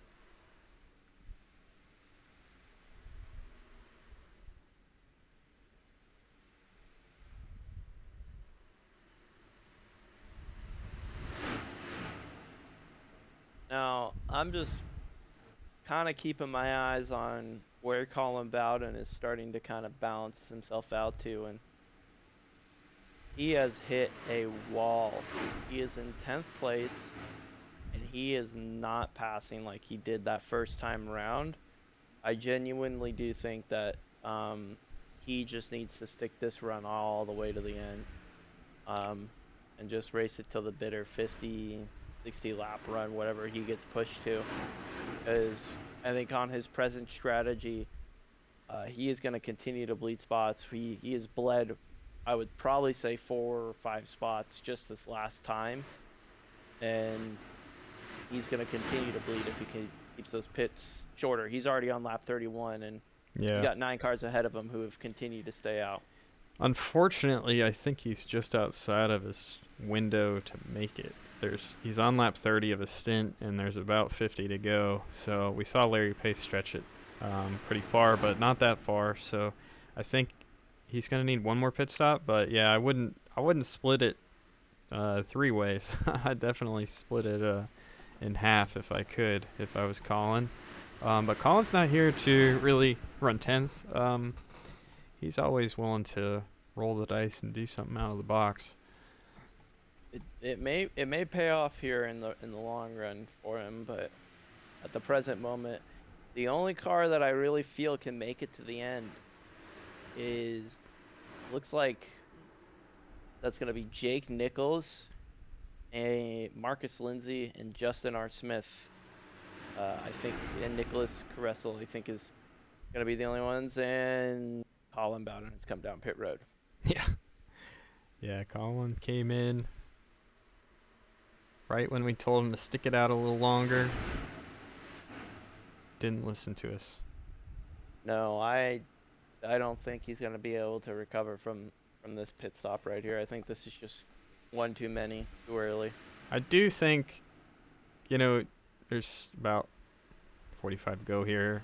Should be good to the end. I think to maximize that, you want to go probably a little bit further, because he seems to really struggle after lap 30.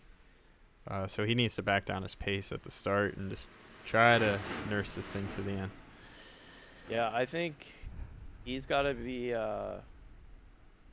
careful here. He's just barely gonna stay on 1 lap down. He almost went 2 laps down by pitting there. And we saw what that did to Bobby Zielinski, and I think he's got one heck of a hill he has to climb to get back to even be in contention to win the race. I mean, I think at this point he's looking a good day, a good finish for him would be a top 10 finish. Yeah, for sure. All right, Colin, back her down, race the long race here, and try and just bring her home.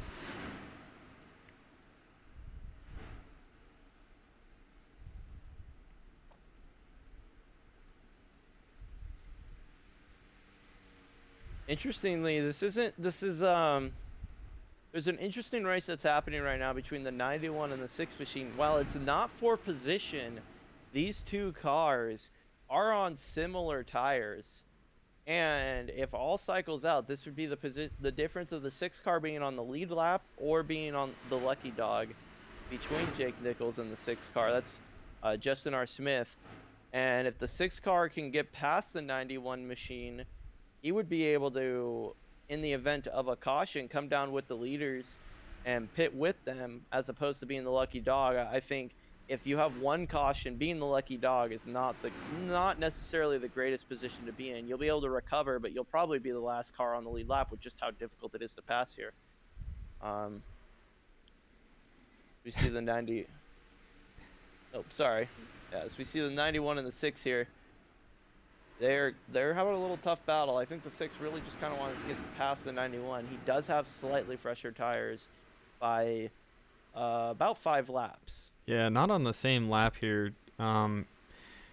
Jake's gonna have a huge lead when Blake does decide to pit.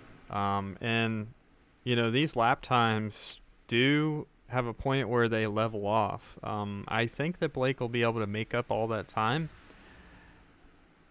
As I hear cars hitting the wall. Not sure who did that, but these cars do level off. So, you know, Jake did pit a little early there. I think, you know, he can have a giant lead, and, you know, as we've got cars getting together behind him. Oh, they kept it together. That was a good job by Jacob Case there. That was really close. Oh my gosh. But very sketch. I'm interested to see how big a gap Jake has at the end. How quickly Blake is able to cut into that gap, and at what lap exactly this pass for the lead happens. If this thing stays green. These guys are going a lot longer this run. You know, Blake is about to start lap 60 of his current stint. Yeah, Parker White can stay out about 8 laps longer than whatever Blake is doing. And if Blake comes in a little bit early, it could be even more than that. And that could be the difference. I mean, we're 161 of 220, so just about 50 laps to go here. You could come in and make it to the end here. You're going to be on schedule with your pit cycle, just kind of hitting the end of your tire run as the 81 machine kind of collects the outside wall off a corner exit. But he's going to keep it straight. That's Shaden Hopp. He is currently 2 laps down. Yeah, Parker about almost 2 tenths faster that last lap. Cuts the lead under 3 seconds at the line. So Parker's he's getting there. He's gonna he can't. I don't believe he can stay out longer than Blake this run. He really, if anything, maybe needs to short pit him a little bit. I think and make up a little bit of ground because I think Parker is just ever so slightly better on the long run. He does have fresher tires right now, but I think in general, Parker has a ton of experience with these cars. I think he could be a little bit better. He just needs to make up that gap. Yeah, Alan Bowes came down pit road there, so he is giving up his position. Hasn't made his pit stop yet. He's going to come down pit road, stop right here. 4 tires and fuel is going to be the call, almost guaranteed. Actually,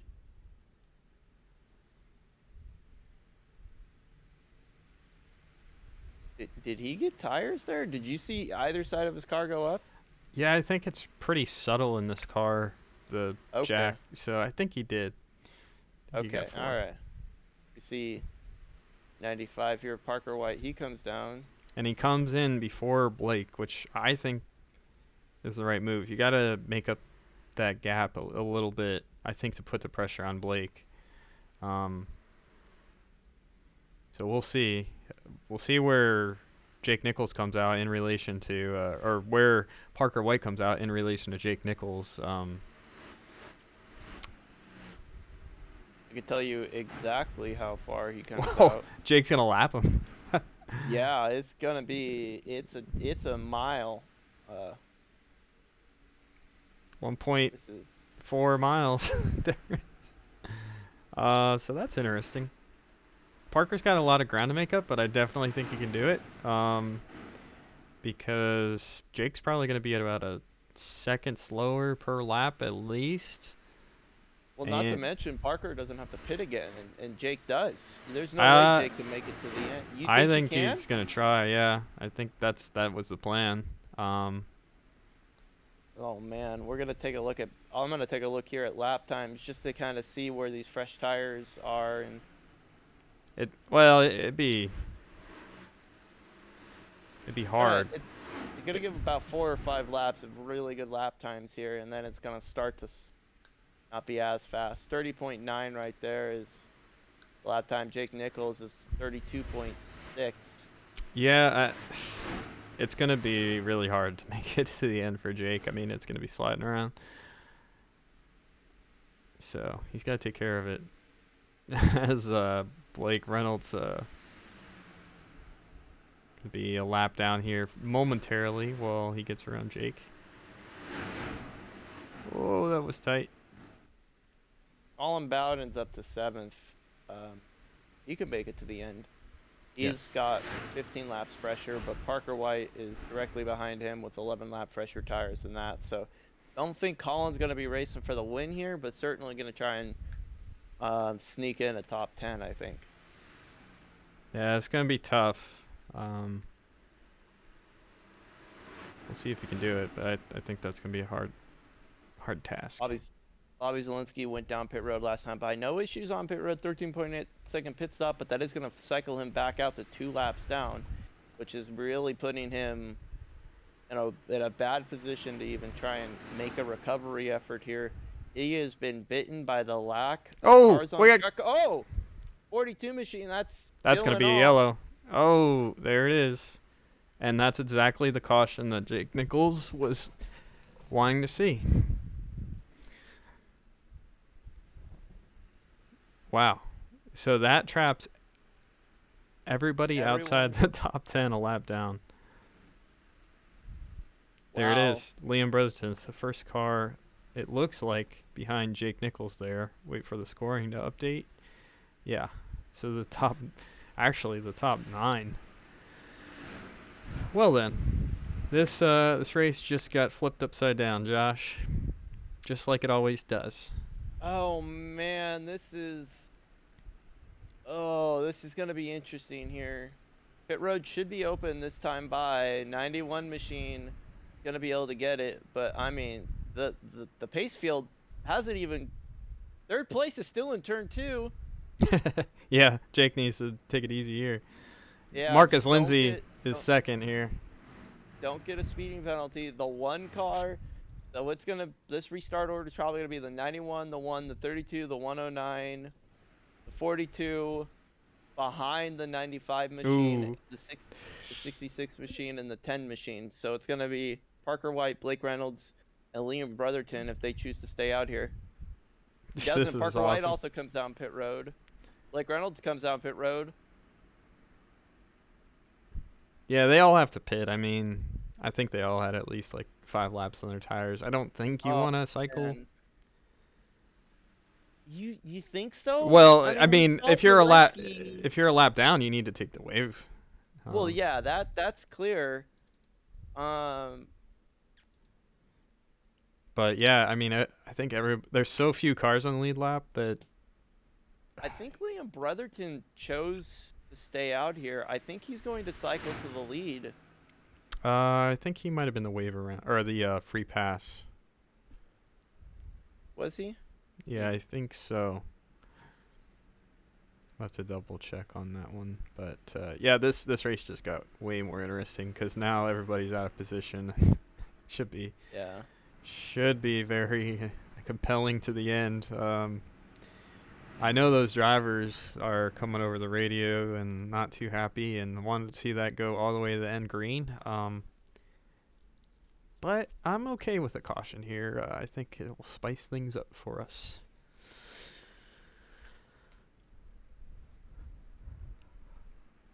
It would have been cool to go green to the end either way. I think everybody's gonna get a show now though, that's for sure.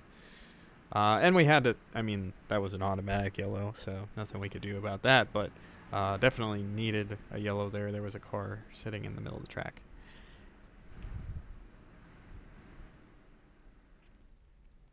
I see the radios lighting up with people having things to say.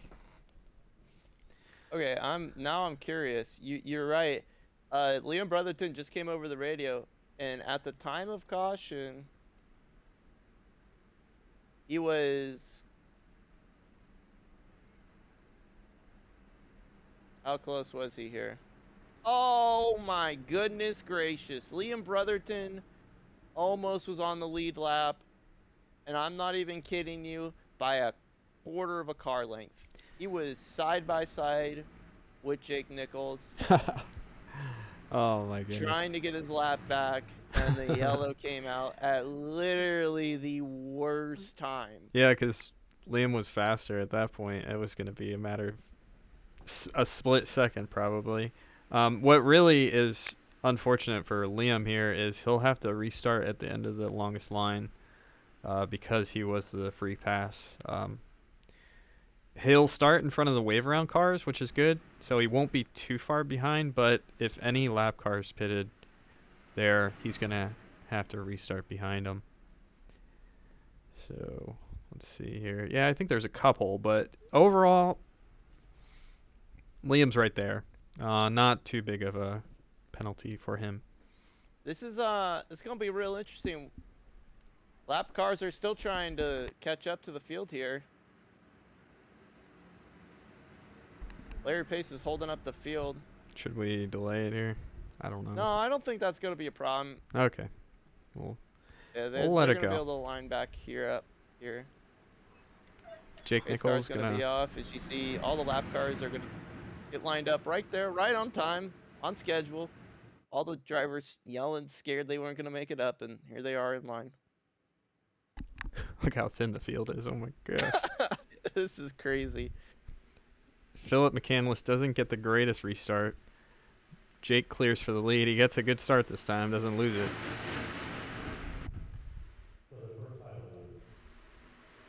You know, we said that was a bad situation for Liam Brotherton to be in, but with all the wave around cars, he actually is not too bad. He's already battling for position, and he's made up 2 spots on the restart already. Yeah, he'll be good. As Philip McCandless looks like he had an issue off of 4 there. And now these guys have to make the decision whether or not they want to save tires or push right now, which is a really hard decision. You don't know if you're going to get that another yellow as Phillips in the wall. Ooh.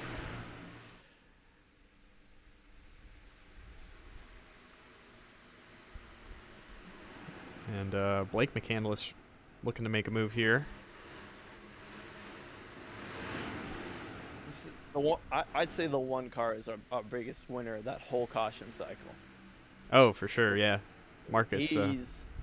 Marcus Lindsay managed to snuck in.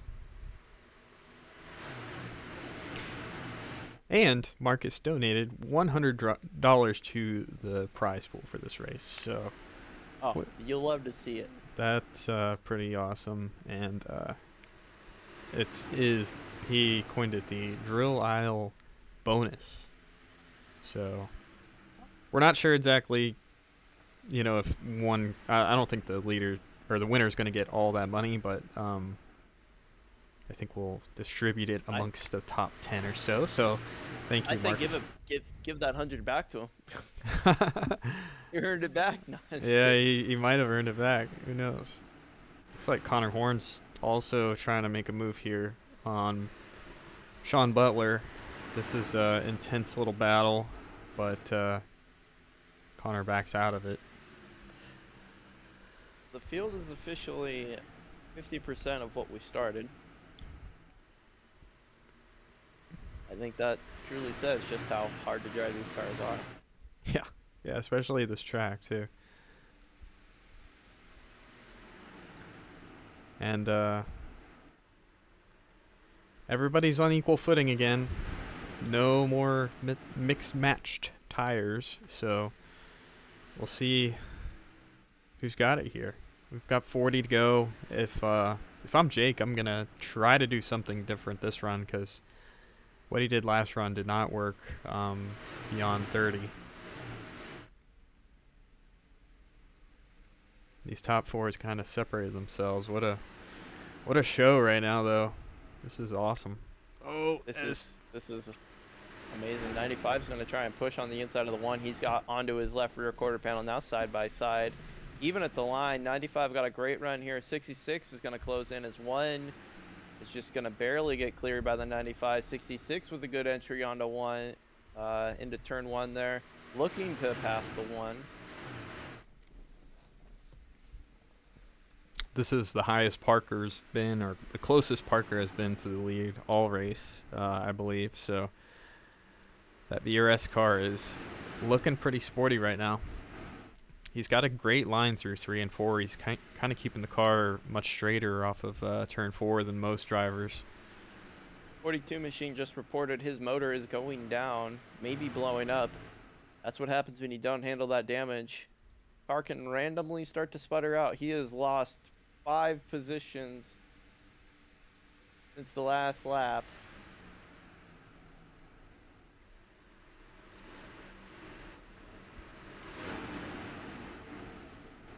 The field is currently trying to organize an effort to get Liam Brotherton to put the 97 McCollum out under the fence. A little bit of drama there. Next hard to drive, it's going to be the drivers and their thoughts. No voice chat. So get ready. 42 has expired a motor. He's Liam, down on pit road, got a meatball. That'll be the end of Dylan Alt's attempt to win the 2022 Hard to Drive 300. Liam just didn't get far enough alongside there. Had to back out of it. He's definitely faster right now, but who knows? Colin might be trying to save his stuff here. He knows all about burning his tires up, so. Not to distract you here, but I think we may very well be seeing a bit of a move here in the next lap or two. 95 has closed that gap onto the 91 pretty significantly. 91 might be trying to save his tires here for a potential green flag run to the end. 95, don't mind that at all. Yeah, it's Nichols and Parker, so we'll see who comes out on top. These two have been flawless all race. They just have really done a good job. Blake has been great as well, but he's picked up a little bit of right front damage, it looks like. So, not sure where that came from. Bobby Zielinski is the first car 1 lap down at this point. So if another yellow were to come out, you can put Bobby Zielinski back onto the potential for a race win. He'll have a bit of a hill to climb, but not completely out of the story.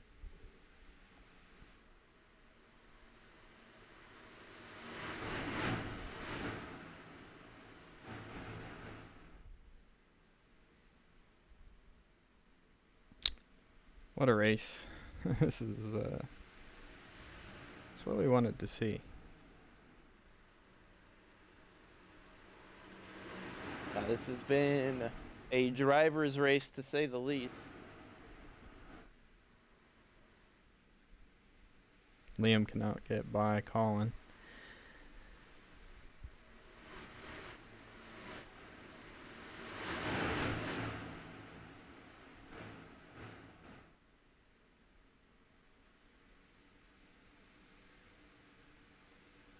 Interesting. We got like 3 distinct groups here. We have first, second, and third is group.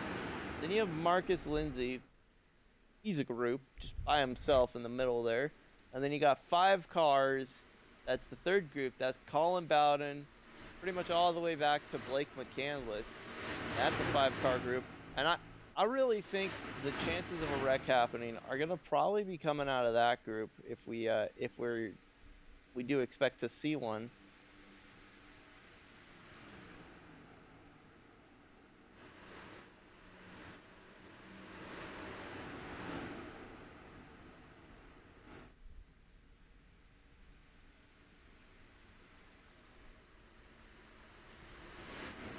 Jake has kind of picked it up here, so the battle for the lead kind of cools off as Nichols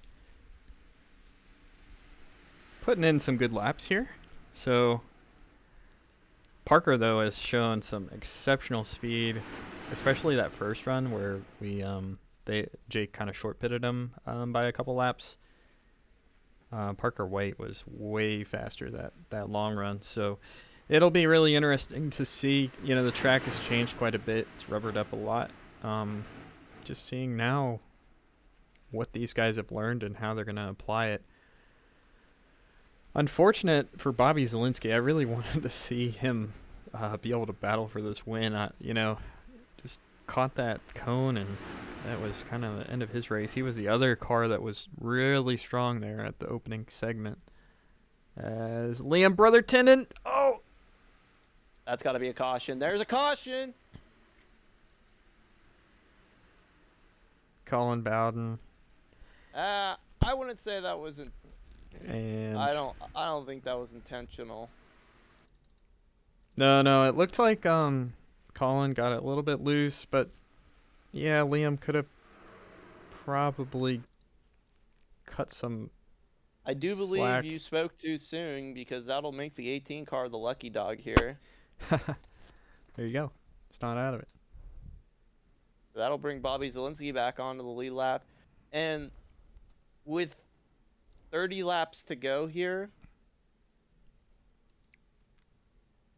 that's plenty of time to have strategy and time to make up. I don't think there's any shadow of a doubt that there's going to be a problem potentially making it up. The only issue that I see the 18 car having is the damage that he got from that initial caution that broke up this whole thing. So yeah. So I think we'll see a lot of the lap down cars take the wave around here. So that should put Bobby pretty close to the, gaining spots right off the start. Nichols gonna lead him down pit road. But yeah, I think, Bobby needs some chaos to happen now. And he'll get it. It's probably going to be a little chaotic here. Well, unfortunate news on that. The 109 of Philip McCandless has stayed out, so only one car will be getting the wave run. That'll be the 00 of Larry Pace. Okay. Yeah, so Not the I greatest mean, news for Bobby. Unless 109 comes down pit road here on this next time by, which I don't know what's going through Philip's head if he thinks he can keep the lead here or what, or if his plan is to just keep cars Yeah, I think a lap down to try and prevent any more hemorrhaging of positions. he But, might. I mean, even Larry Pace is going to come down pit road here. I genuinely don't know what's happening here. Oh, Philip's going to come down. Okay. Well, he's showing that he's going to. Now everybody's just staying out because they can get the wave around. Yeah. So I thought the pit road would close on Philip there, but I guess not. And I thought Larry would take the wave around there, but he must Very have. confused. Yeah. Larry has. So at worst, I think that's gonna put Bobby Zelensky restarting. I think that's gonna put Bobby Zelensky restarting P14 or P15-ish.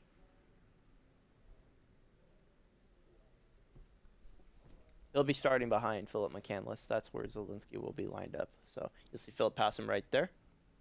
Yeah, Bobby's got quite a bit of damage to the right rear. You don't want to see the spoiler bent like that. That normally means you hit the wall pretty hard. He's taking a little extra time to try and get some of that damage repaired. Yeah. I mean, he's got plenty of time. He's in no rush. I wouldn't be worried if I was him. I mean,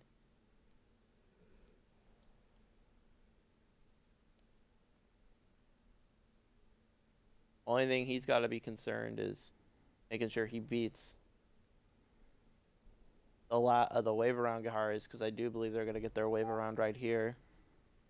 And they do. So he needs to beat them off of pit road.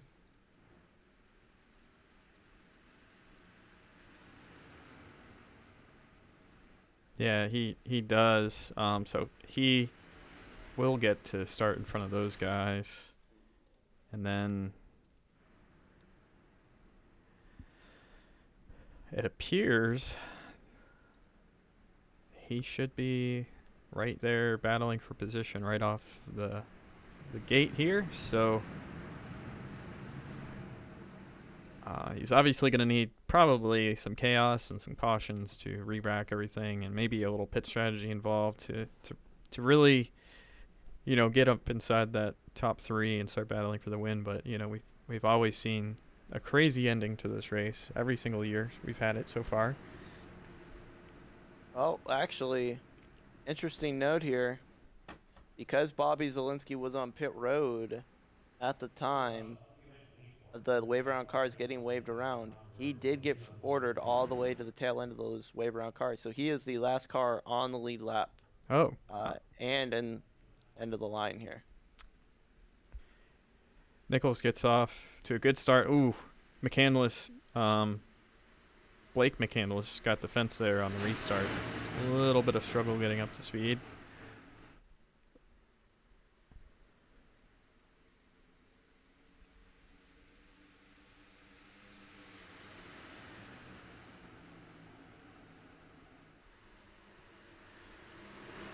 There's Blake McCandless. Haven't talked about him a whole lot, but he's side by side here inside the top 10.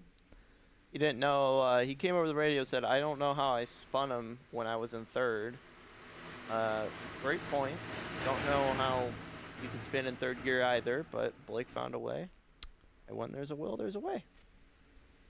And Gabriel Mauricio is really experienced with these cars.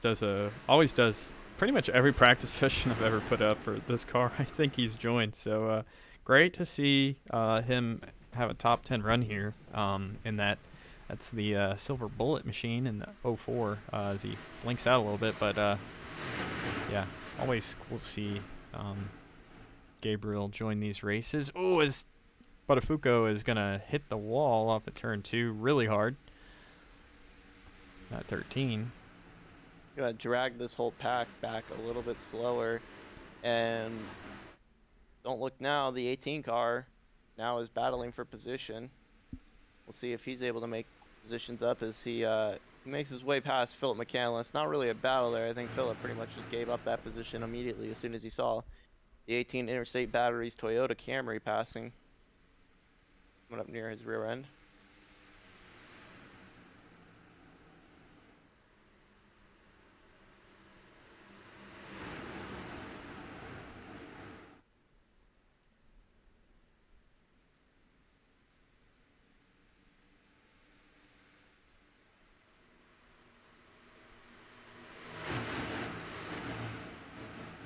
Just hard to pass on new tires. So it's kind of gotta wait and see right now.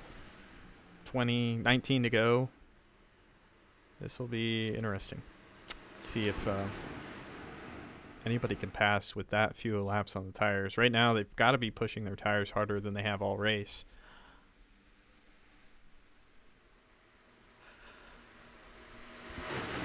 I mean, there's no reason to conserve your tires at this point. You got everything on the table.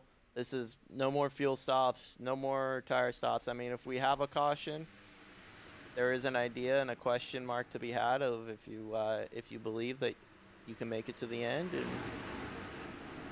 on this set of tires, I think you still got to come down pit road. You still have 19 laps to go here. This race is close to over, but it ain't over. Yeah, it's just Jake's league race.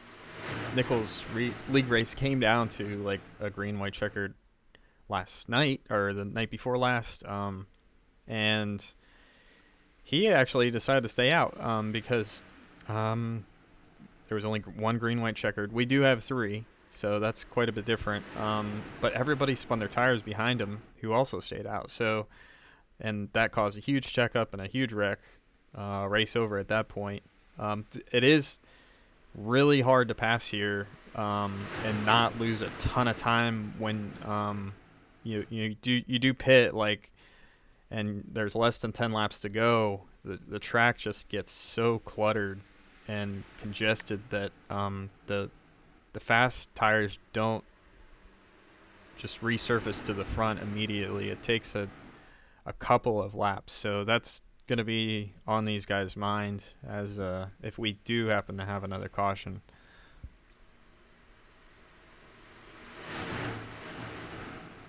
My dog's coming to say hi. He's like, hey, we normally go for a walk at around this time. Oh shoot, I said the word. Uh-oh.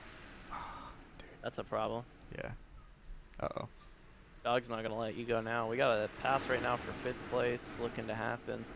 That's Sean M. Butler and Connor Horn off corner exit. That's almost a wreck right there. That's close. We also see Bobby Zelensky's working on the inside of the 6. Not gonna be able to make that pass, but he's trying to get back into the top 14 now. I say that like the top 14's a thing, but it is when you think he's about to enter the top 15. Sean Butler and Connor Horn together. Oh, they saved it. Wow. That really hurt Connor Horn more than Sean Butler, but yeah, they're discussing things now. Obviously, not what either one of them expected to have happen there. But that lets the top 4 get a little bit further away. As if this thing goes green, I think we're gonna decide the winner from these top 4. Oh, where the heck did Liam Brotherton come from? I feel like he was there and then he wasn't. And then he was. And he's here at the right time. Just about 13 laps to go right now. Got the free pass. Obviously did us right by getting a really great throwback painted. Good Matt Kenseth. Or no, that's not Matt Kenseth. Well, it's a Dodge, so it'd probably be Elliott Sadler, I guess. Yeah, Elliott Sadler. Oh, of course, he races for Elliott Sadler Esports. That makes sense. Yes, there you go. Well, That makes I was- sense. I That- was thinking the 17 Best Buy machine, then I got stuck up on that. Oh. Wow. Colin Bowden was sideways there. Casey Tucker and Blake McCandless having a spirited battle.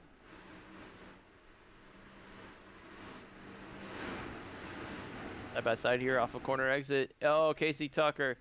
Oh man, he got sorts of not in the right direction there and just barely kept it off the 71 machine of Blake McCandless.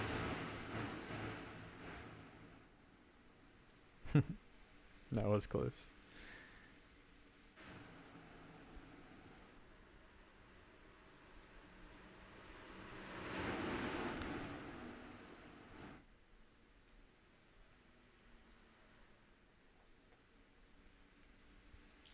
It was a long race. The one in the 67 just made a little contact on corner exit. Didn't look like it was intentional. And the 13 and the 67, Daniel. Oh man, Connor Horn just looks all sorts of not hooked up at all. And he is, ever since that contact, just been dropping like a rock.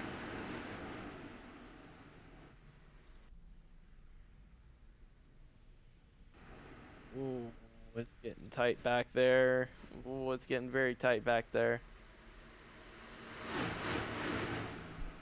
With how fast Zelensky was, you would have thought that he would have been able to pass at 6 car. He just finally gets P14 now.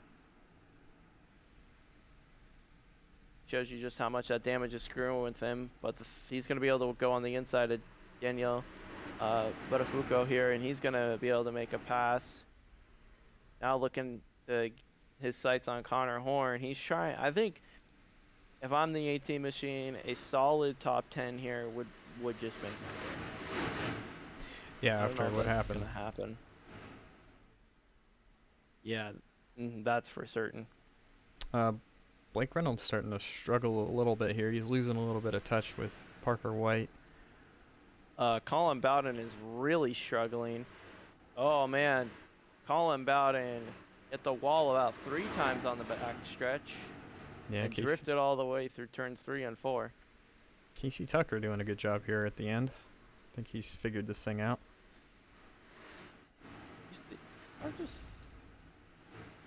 We have a car wrecking off of turn number 4. I don't know. Oh, we got trouble. Turn 3. Oh, Blake Reynolds saves it somehow. No. Oh my gosh. Oh my goodness. It's going to cost those guys a ton of time. Wow. As here comes Sean Butler to capitalize on that. Oh. How that wasn't a wreck, I will never know. Yeah, exactly. I mean, that's Blake Reynolds for you. He's able to save everything. It's incredible. I mean, this race checks all the boxes. We got our Blake Reynolds save, and I don't know what more we need. 5 laps I'd to go. say an epic battle for the lead to finish this race out would be awesome. All right, 91, give 95. Just give him a little bit more. We want some good side-by-side action for these last 5 laps. Yes.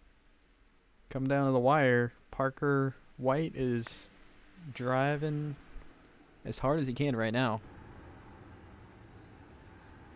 You see how much he's moving the wheel. Not a whole lot. Very smooth, very steady. You can see how twitchy though it can be down the straightaways sometimes. 97 machine has burned his tires all the way up. He is looser than a goose. Oh, we got a car spinning in turn 1 and 2. He saves it. Oh my goodness gracious. Off of the nose of Zelensky, the lap machine of 028 saves it. Should have been a wreck. We got another wreck Oh! developing in 3 and 4. That's between Sean Butler and Blake Reynolds. We got one spinning in the Oh, front. there he goes. Oh my goodness. Now what do you do? Let's remind everybody.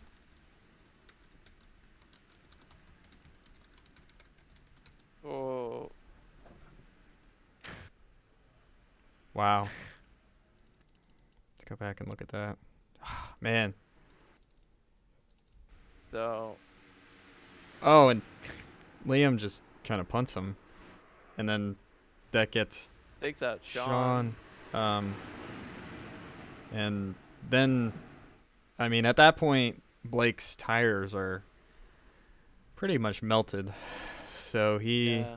did not have a whole lot of grip there, and I think he got possibly a little help from Gary. No, it looks like I think his tires just were so hot that he could not hang on to that.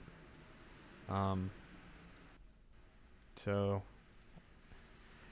pit road is open, and the leaders are appearing to come down pit road, but who knows? You can make that last second dive off.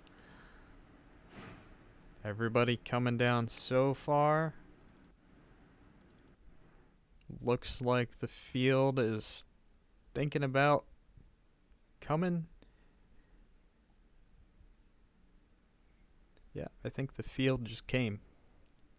So keep our eye on Jake here. See if he decides to take 4 tires. I would imagine 2 tires is not out of the question for just a green, white, checkered finish. But remember, we do have 3 of them, so I think you really need to take 4 in this scenario. Yep, and Blake McCandless, 2 tires. Yeah, and I think Colin Bowden might have 2 taken. tires. Yeah. Oh boy. Oh boy. Front row locked out by 2 tires. Yeah, and if you're Jake, you really probably don't want to see that, because the bottom here is, you can easily, if you don't get the launch from the bottom and that guy doesn't clear the outside before turn 1, I would rather be on the top if I'm in the second row, and that's where Parker White's going to line up. So we'll see. It all depends on who launches good and who doesn't. No. I'm on the inside lane. I'm in the inside lane any day of the week. I'm Okay. Carl Edwardsing. No, I'm Carl Edwardsing and Joey Loganoing on this restart like they did at Homestead at the championship race. I'm gonna go low, as far low as I can go into turn number 1 here. I know I got the faster car. I can make it stick. I'm gonna go to the bottom. Although I'm just a 2K rating, so that's probably my noob thoughts coming over.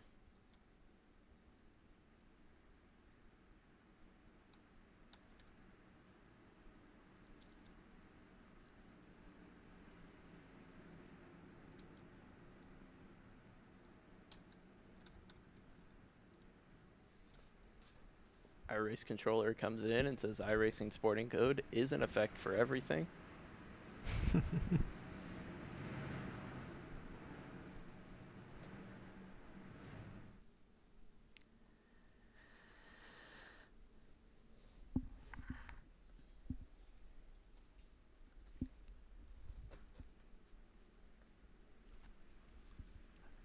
Well, this will be fun.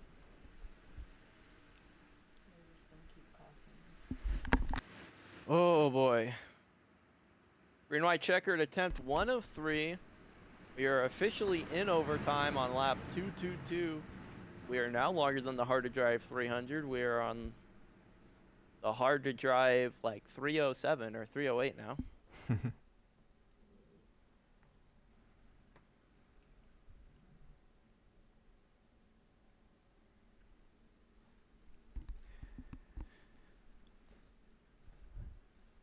Interesting little side note there is we got Blake Reynolds and Liam Brotherton restarting next to each other. So Yeah, I don't think they want to cause any more issues for these front runners. So I don't. But yeah, who knows? It's gonna get wild. Blake McCandless gonna lead them down to the green here. Oh boy. He spun it in third gear last time on the restart. No spinning the tires this time. Yeah, Great restart for the 71 machine. and the inside got the launch there. Jake Nichols trying to make a move already on Blake McCandless. He needs to be patient on this one. Side by side throughout the field. Couple of wrecking behind they're that 13 wrecking. machine spinning. That's a caution. That's our second one. Blake McCandless is still the leader. You know, we said it's hard to make a move here. Like, you're not just gonna fly by anybody who's on older tires here. It's just it's a process, and Blake knows that. I think that was a good strategy for his part. Obviously, he's got a shot to win. Yeah, he's put himself in a better position than when he started, but he needs to have another great restart like he did last time. Tom Bowden's gonna restart on the outside line behind the 91 machine here, as we will be extended into our second green-white checkered. That was a 13 machine off of corner exit. Just got caught up with a little bit of a smaller mess than he wanted to be in. And that's going to give Larry Pace the lucky dog, bringing the 00 right back onto the lead lap, I do believe.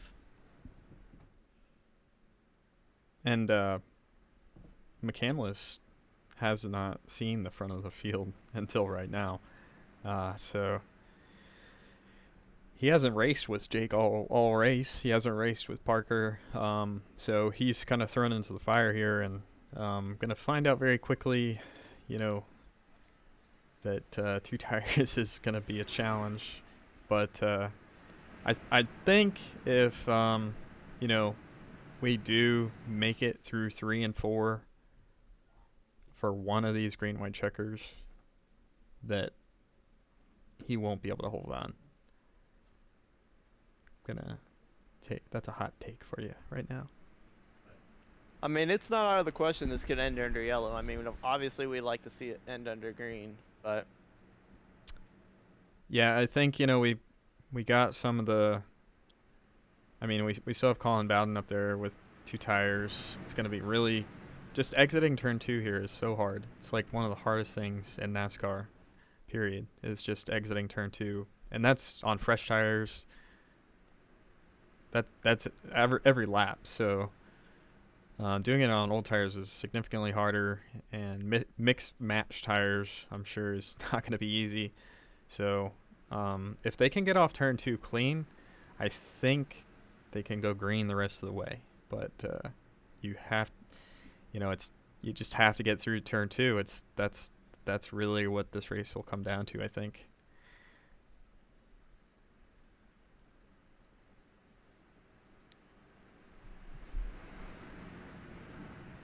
I think if the 71 can get a good restart and clear the 91, and just hope for another caution, and do that 2 more times, he'll be a happy camper. He doesn't care if a race ends under yellow. I think the only one here that wants at least somewhat of a green flag run is the 91, just to make sure he can pass the 71. Yeah, and don't count out Parker White. You know, if Jake has to nail this restart, Jake Nichols has to nail this restart. Parker White is on that inside. Typically, the inside is just launched better. I think it's kind of been due to the, just those specific cars. I think Jake can get a good launch here, but yeah, for up until now, the inside has just kind of launched really good. So this race will now make this the hard to drive 311.5.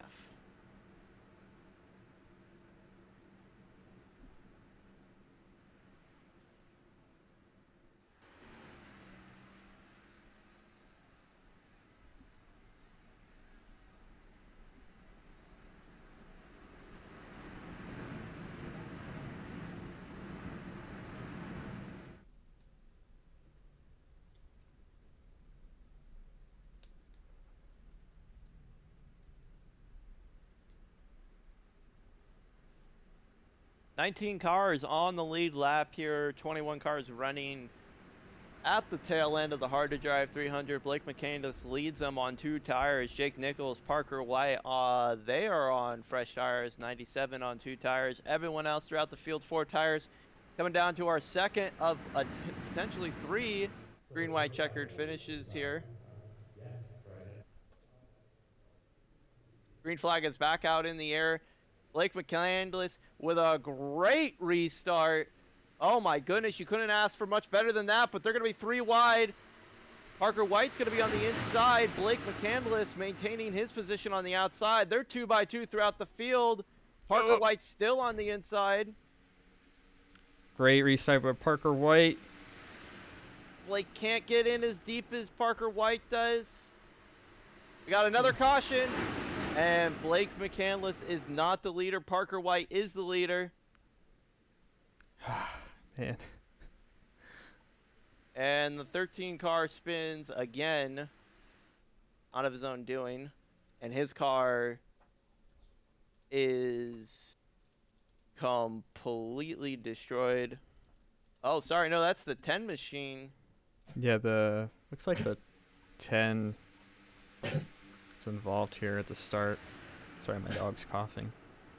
See, the 10 car gets spun there, and bam! That just hits the right rear of the 13, and that spins the 13 around. 13 car, Daniel Buttafuoco, his car is crab walking. Yeah, tough end to the race for Liam, to say the least. Yeah. But the inside just prevailed again there.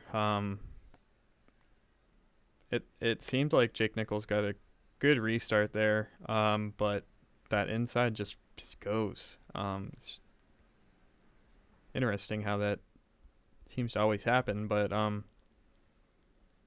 71 obviously just was slower there through 3 and 4, couldn't hold on, but now I think it's Parker's race to lose, because Jake is going to restart right behind him, and it's going to be really hard to make a move on 2 laps. 99 of James Holzer gets his lap back. He's now back on the lead lap. That puts 20 out of the 21 cars currently running on the lead lap.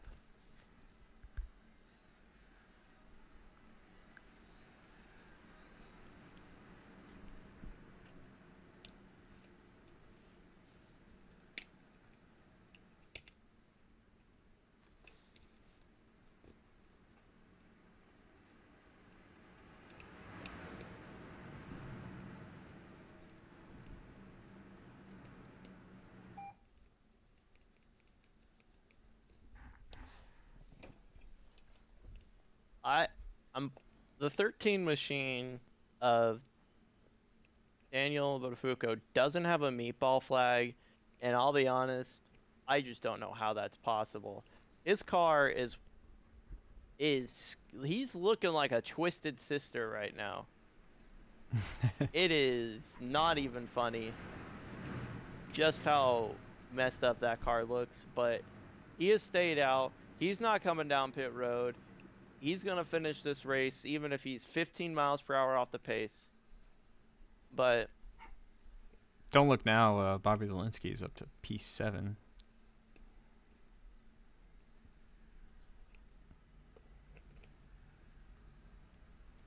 This race is significantly longer than we originally anticipated. Gonna get the 1 to green this time. And some of these guys are sharp, all the way through these races, and then others seem to have issues with longer races. But all the guys near the front here, they are spot on all the time. I think they could do a 1,000-lap race here and be fine. 13 is currently hitting the wall trying to knock the toe back in on his car.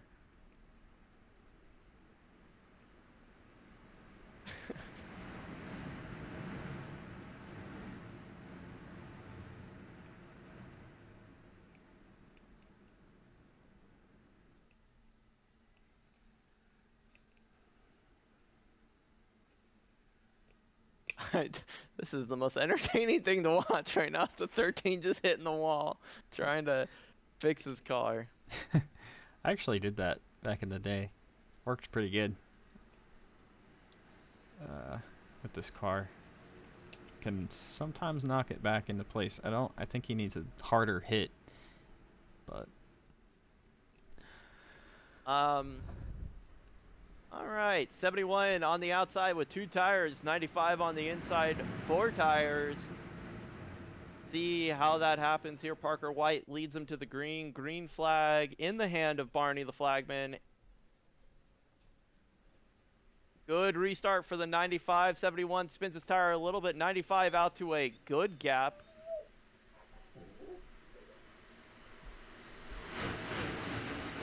oh, got a yellow. That's gonna be That'll it. be the end of the race. Well, Parker White definitely did a great job there. Congratulations to him. Man, what a chaotic ending to a somewhat, spread out and calm race. It's unfortunate it had to end like that, but Parker White definitely a deserving winner. Congratulations. If he can make it around one more time, he'll be your winner.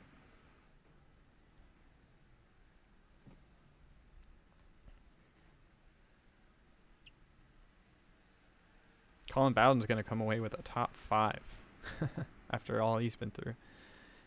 You have to hate it for Jake there. He just was in the wrong lane there and did not get the lead after those guys took the 2 tires. But Parker White, my pick to win the race, is going to come home with the win. Parker White, winner of the Hard to Drive 300. Under yellow here. And they're wrecking all around him. Tempers flaring on the front stretch.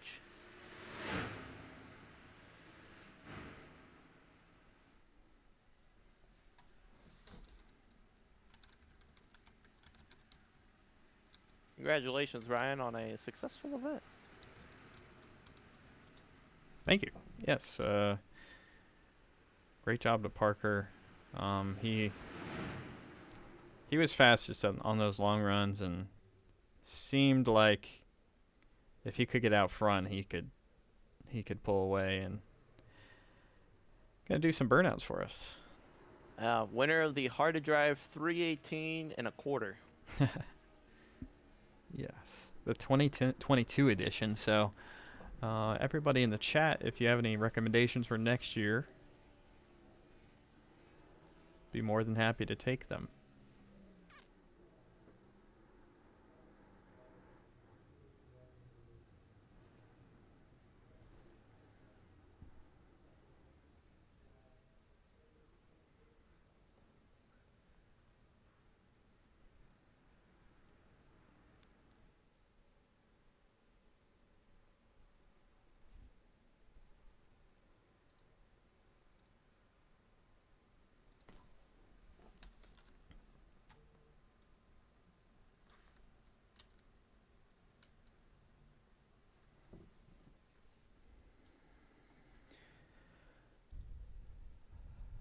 Alrighty. Well, let's see. Do we have anybody waiting? We've got Parker White waiting for us. Oops.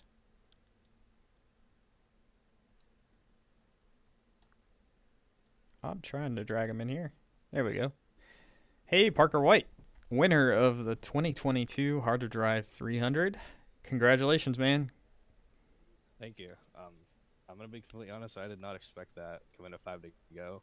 I heard Bowden say something on the radio about someone wrecking, and then like the next corner caution came out. So I knew it was just we obviously had a pit. We had fallen off about 2 seconds at that point. So we came down, got 4 tires. I underfueled it to about 15 gallons. So because on restarts, as you know, it's pretty sketchy. That probably helped me out with the launch too. So I was able to eventually get past Jake there, and from there, it was just making sure I nailed my restarts because that was basically everything. Because with that second wet checkered, Jake just spun his tires, and I was able to go right on by. and I was trying to get by Blake as fast as I possibly could, because if I hadn't have done that, then he probably would have won the race, because he would have been the leader on that last Grand Checkered. So it was just good execution at the end. I kind of played some strategy during the race because I was just gonna split it up evenly, whereas everyone else was kind of short pitting, and I made up quite a bit of time on one of those green runs to Blake because he had pit almost 10 laps before me. So everything kind of cycled out to where it was supposed to, because I believe I was about 2.5 to 3 seconds behind Blake before all the cycles started, and when it ended, I was about 3.5. So I was able to play the strategy right, and then we got that caution with about 30 to go, and I think I was around P6 or so, and I just had to get through the field as fast as I could because I knew that Blake and Jake and everyone was just going to be so fast, and I got up to second, and I was behind Jake, and he just seemed really tight through the center of 3 and 4, and that's where I was able to gain most of my time on him. But the problem with that is I really wanted to set up a pass out of turn 2, so I would be able to use 3 and 4 to my advantage, but I wasn't quite able to do that, so I was just trying to keep the tires on it, but it looked like Jake just did a better job at managing his tires. So um, really that last caution is what won me the race, but that race was kind of just flipped upside down when that first caution came out. So Yeah. just happy I was able to play the strategy right and get it done. Yeah, we actually used the same exact wording. I think race got turned upside down.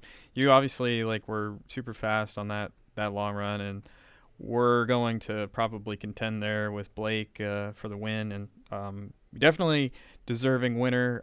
It all came to a chaotic ending, but you know that was very smart strategy, and congratulations. Is there anybody you want to thank, and anything else you want to say? Yeah, I just have to give a huge shout out to you, Brian, for doing this race. I've had a ton of fun racing this the past 2 years, so really hope we can do this again next year, which I'm sure we will. So I'll definitely be back for that. Just have to thank my team, North Source Racing, SRD Setups, and that's about it. Cool, man. Awesome job. You were gonna win one of these eventually. I knew it if you kept at it, and you really had a great race tonight. So congratulations. Awesome drive. You should be really proud. So thanks for showing up, and thank you for representing what this event is so well. Yep, thank you. Thank you for putting this on. It was a ton of fun. Awesome. That's Parker White. We're gonna have a word here with Jake Nichols too. He's our second place finisher. Hey Jake, you got a copy? Yes, I do. Hey man, so you know, you kind of were playing an interesting pit strategy there. You had a lap on the field there at one point. It felt like, and then it looked like you had it there at the end. Can you talk about your race from start to finish? Yeah. I mean, I went into this race. Brian would know here that I went into this race not really thinking much. I didn't think I was gonna really be competing for the win, but as the laps grew on and we kept going further and further, I was like, man, we got a real shot at this. And I didn't have the pace when I wanted to at the very end of a run, like 40 laps in, but most of the time before that, we were digging. And I gave it all I had for the most of the night there. I tried a little bit of a different strategy. I just didn't think I could beat Blake staying on the same strat, and I felt like we were gonna have more people do 40 lap stints anyways when we pitted the first time when Bobby pitted, but they all kept trending later, so I was just like, I'm gonna stick with this and hope it works. And we got a yellow at the perfect time, but when you get a caution at the perfect time, you typically get one at the wrong time, and I think we would have had it if it stayed green. I don't know why we're wrecking for the guys around third and fourth position ish. Like there's no need. You kind of done at that point. You're so far back. There's nothing gonna really happen, and just unnecessary. But hats off to Parker. He ran a good race. A few of the honestly, there was a lot of guys that ran great races. A lot of clean and green racing halfway through, and it's a little disappointing. It keeps the trend up of being the first guy out and first loser, but overall we had a great night with a 91 Dodge Charger, but just came up short because of a late race yellow there. Yeah. Is there anything you would have done different there? Obviously you probably wouldn't have taken two tires if you could do it over again. Yeah, I think 4 was just necessary. I played a game in a league 2 nights ago, staying out and banking on a yellow, but There was only one green, white, checkered in that, and knowing there was three, I felt like you just, in my position, you had to pit. There was no way I could just force myself to maybe lose that race by making the wrong strat call. But thankfully I lost to someone on 4, so it wasn't that. It was just circumstance. Things happen. We kind of got stuck there behind Blake on the restart, but it's gonna happen.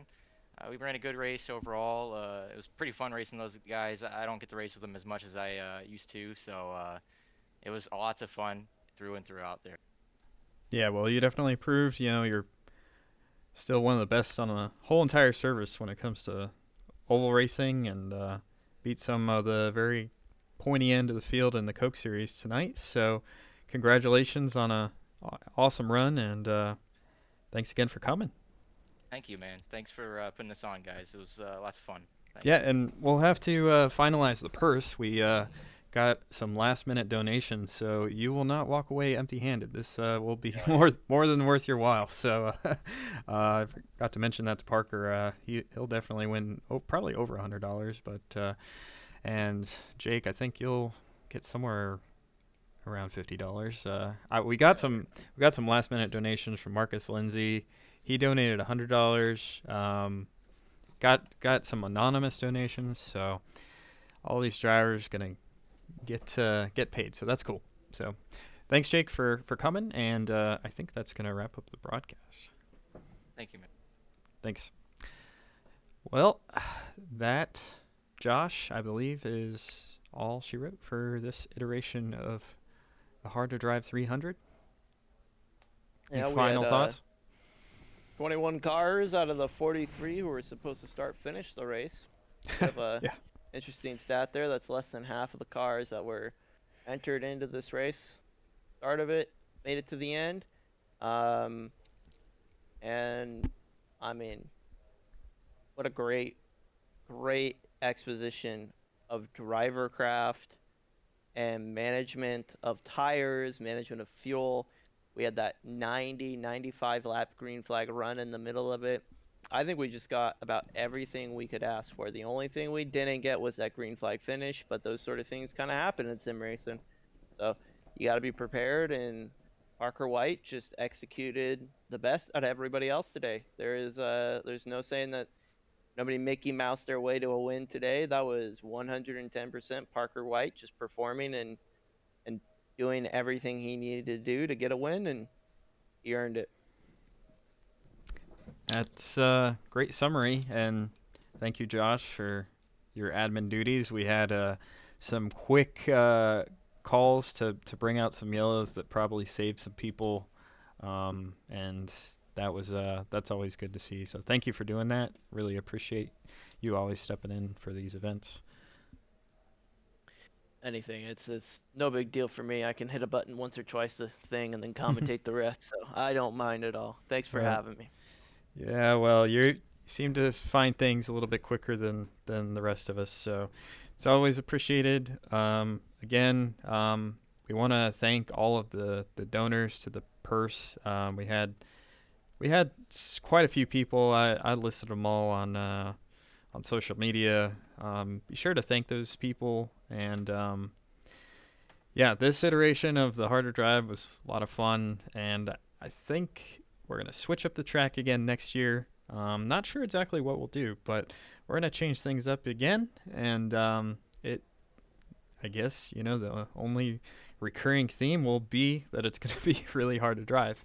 Who knows? We might even switch the car, but we'll have to just see what the future holds for this event. I think it's got a future. It's definitely got a few drivers, just really looking forward to it every single year. Got the same crowd coming back every year. Shout out to everybody in the chat. Blake Reynolds is in there, Marcus Lindsay,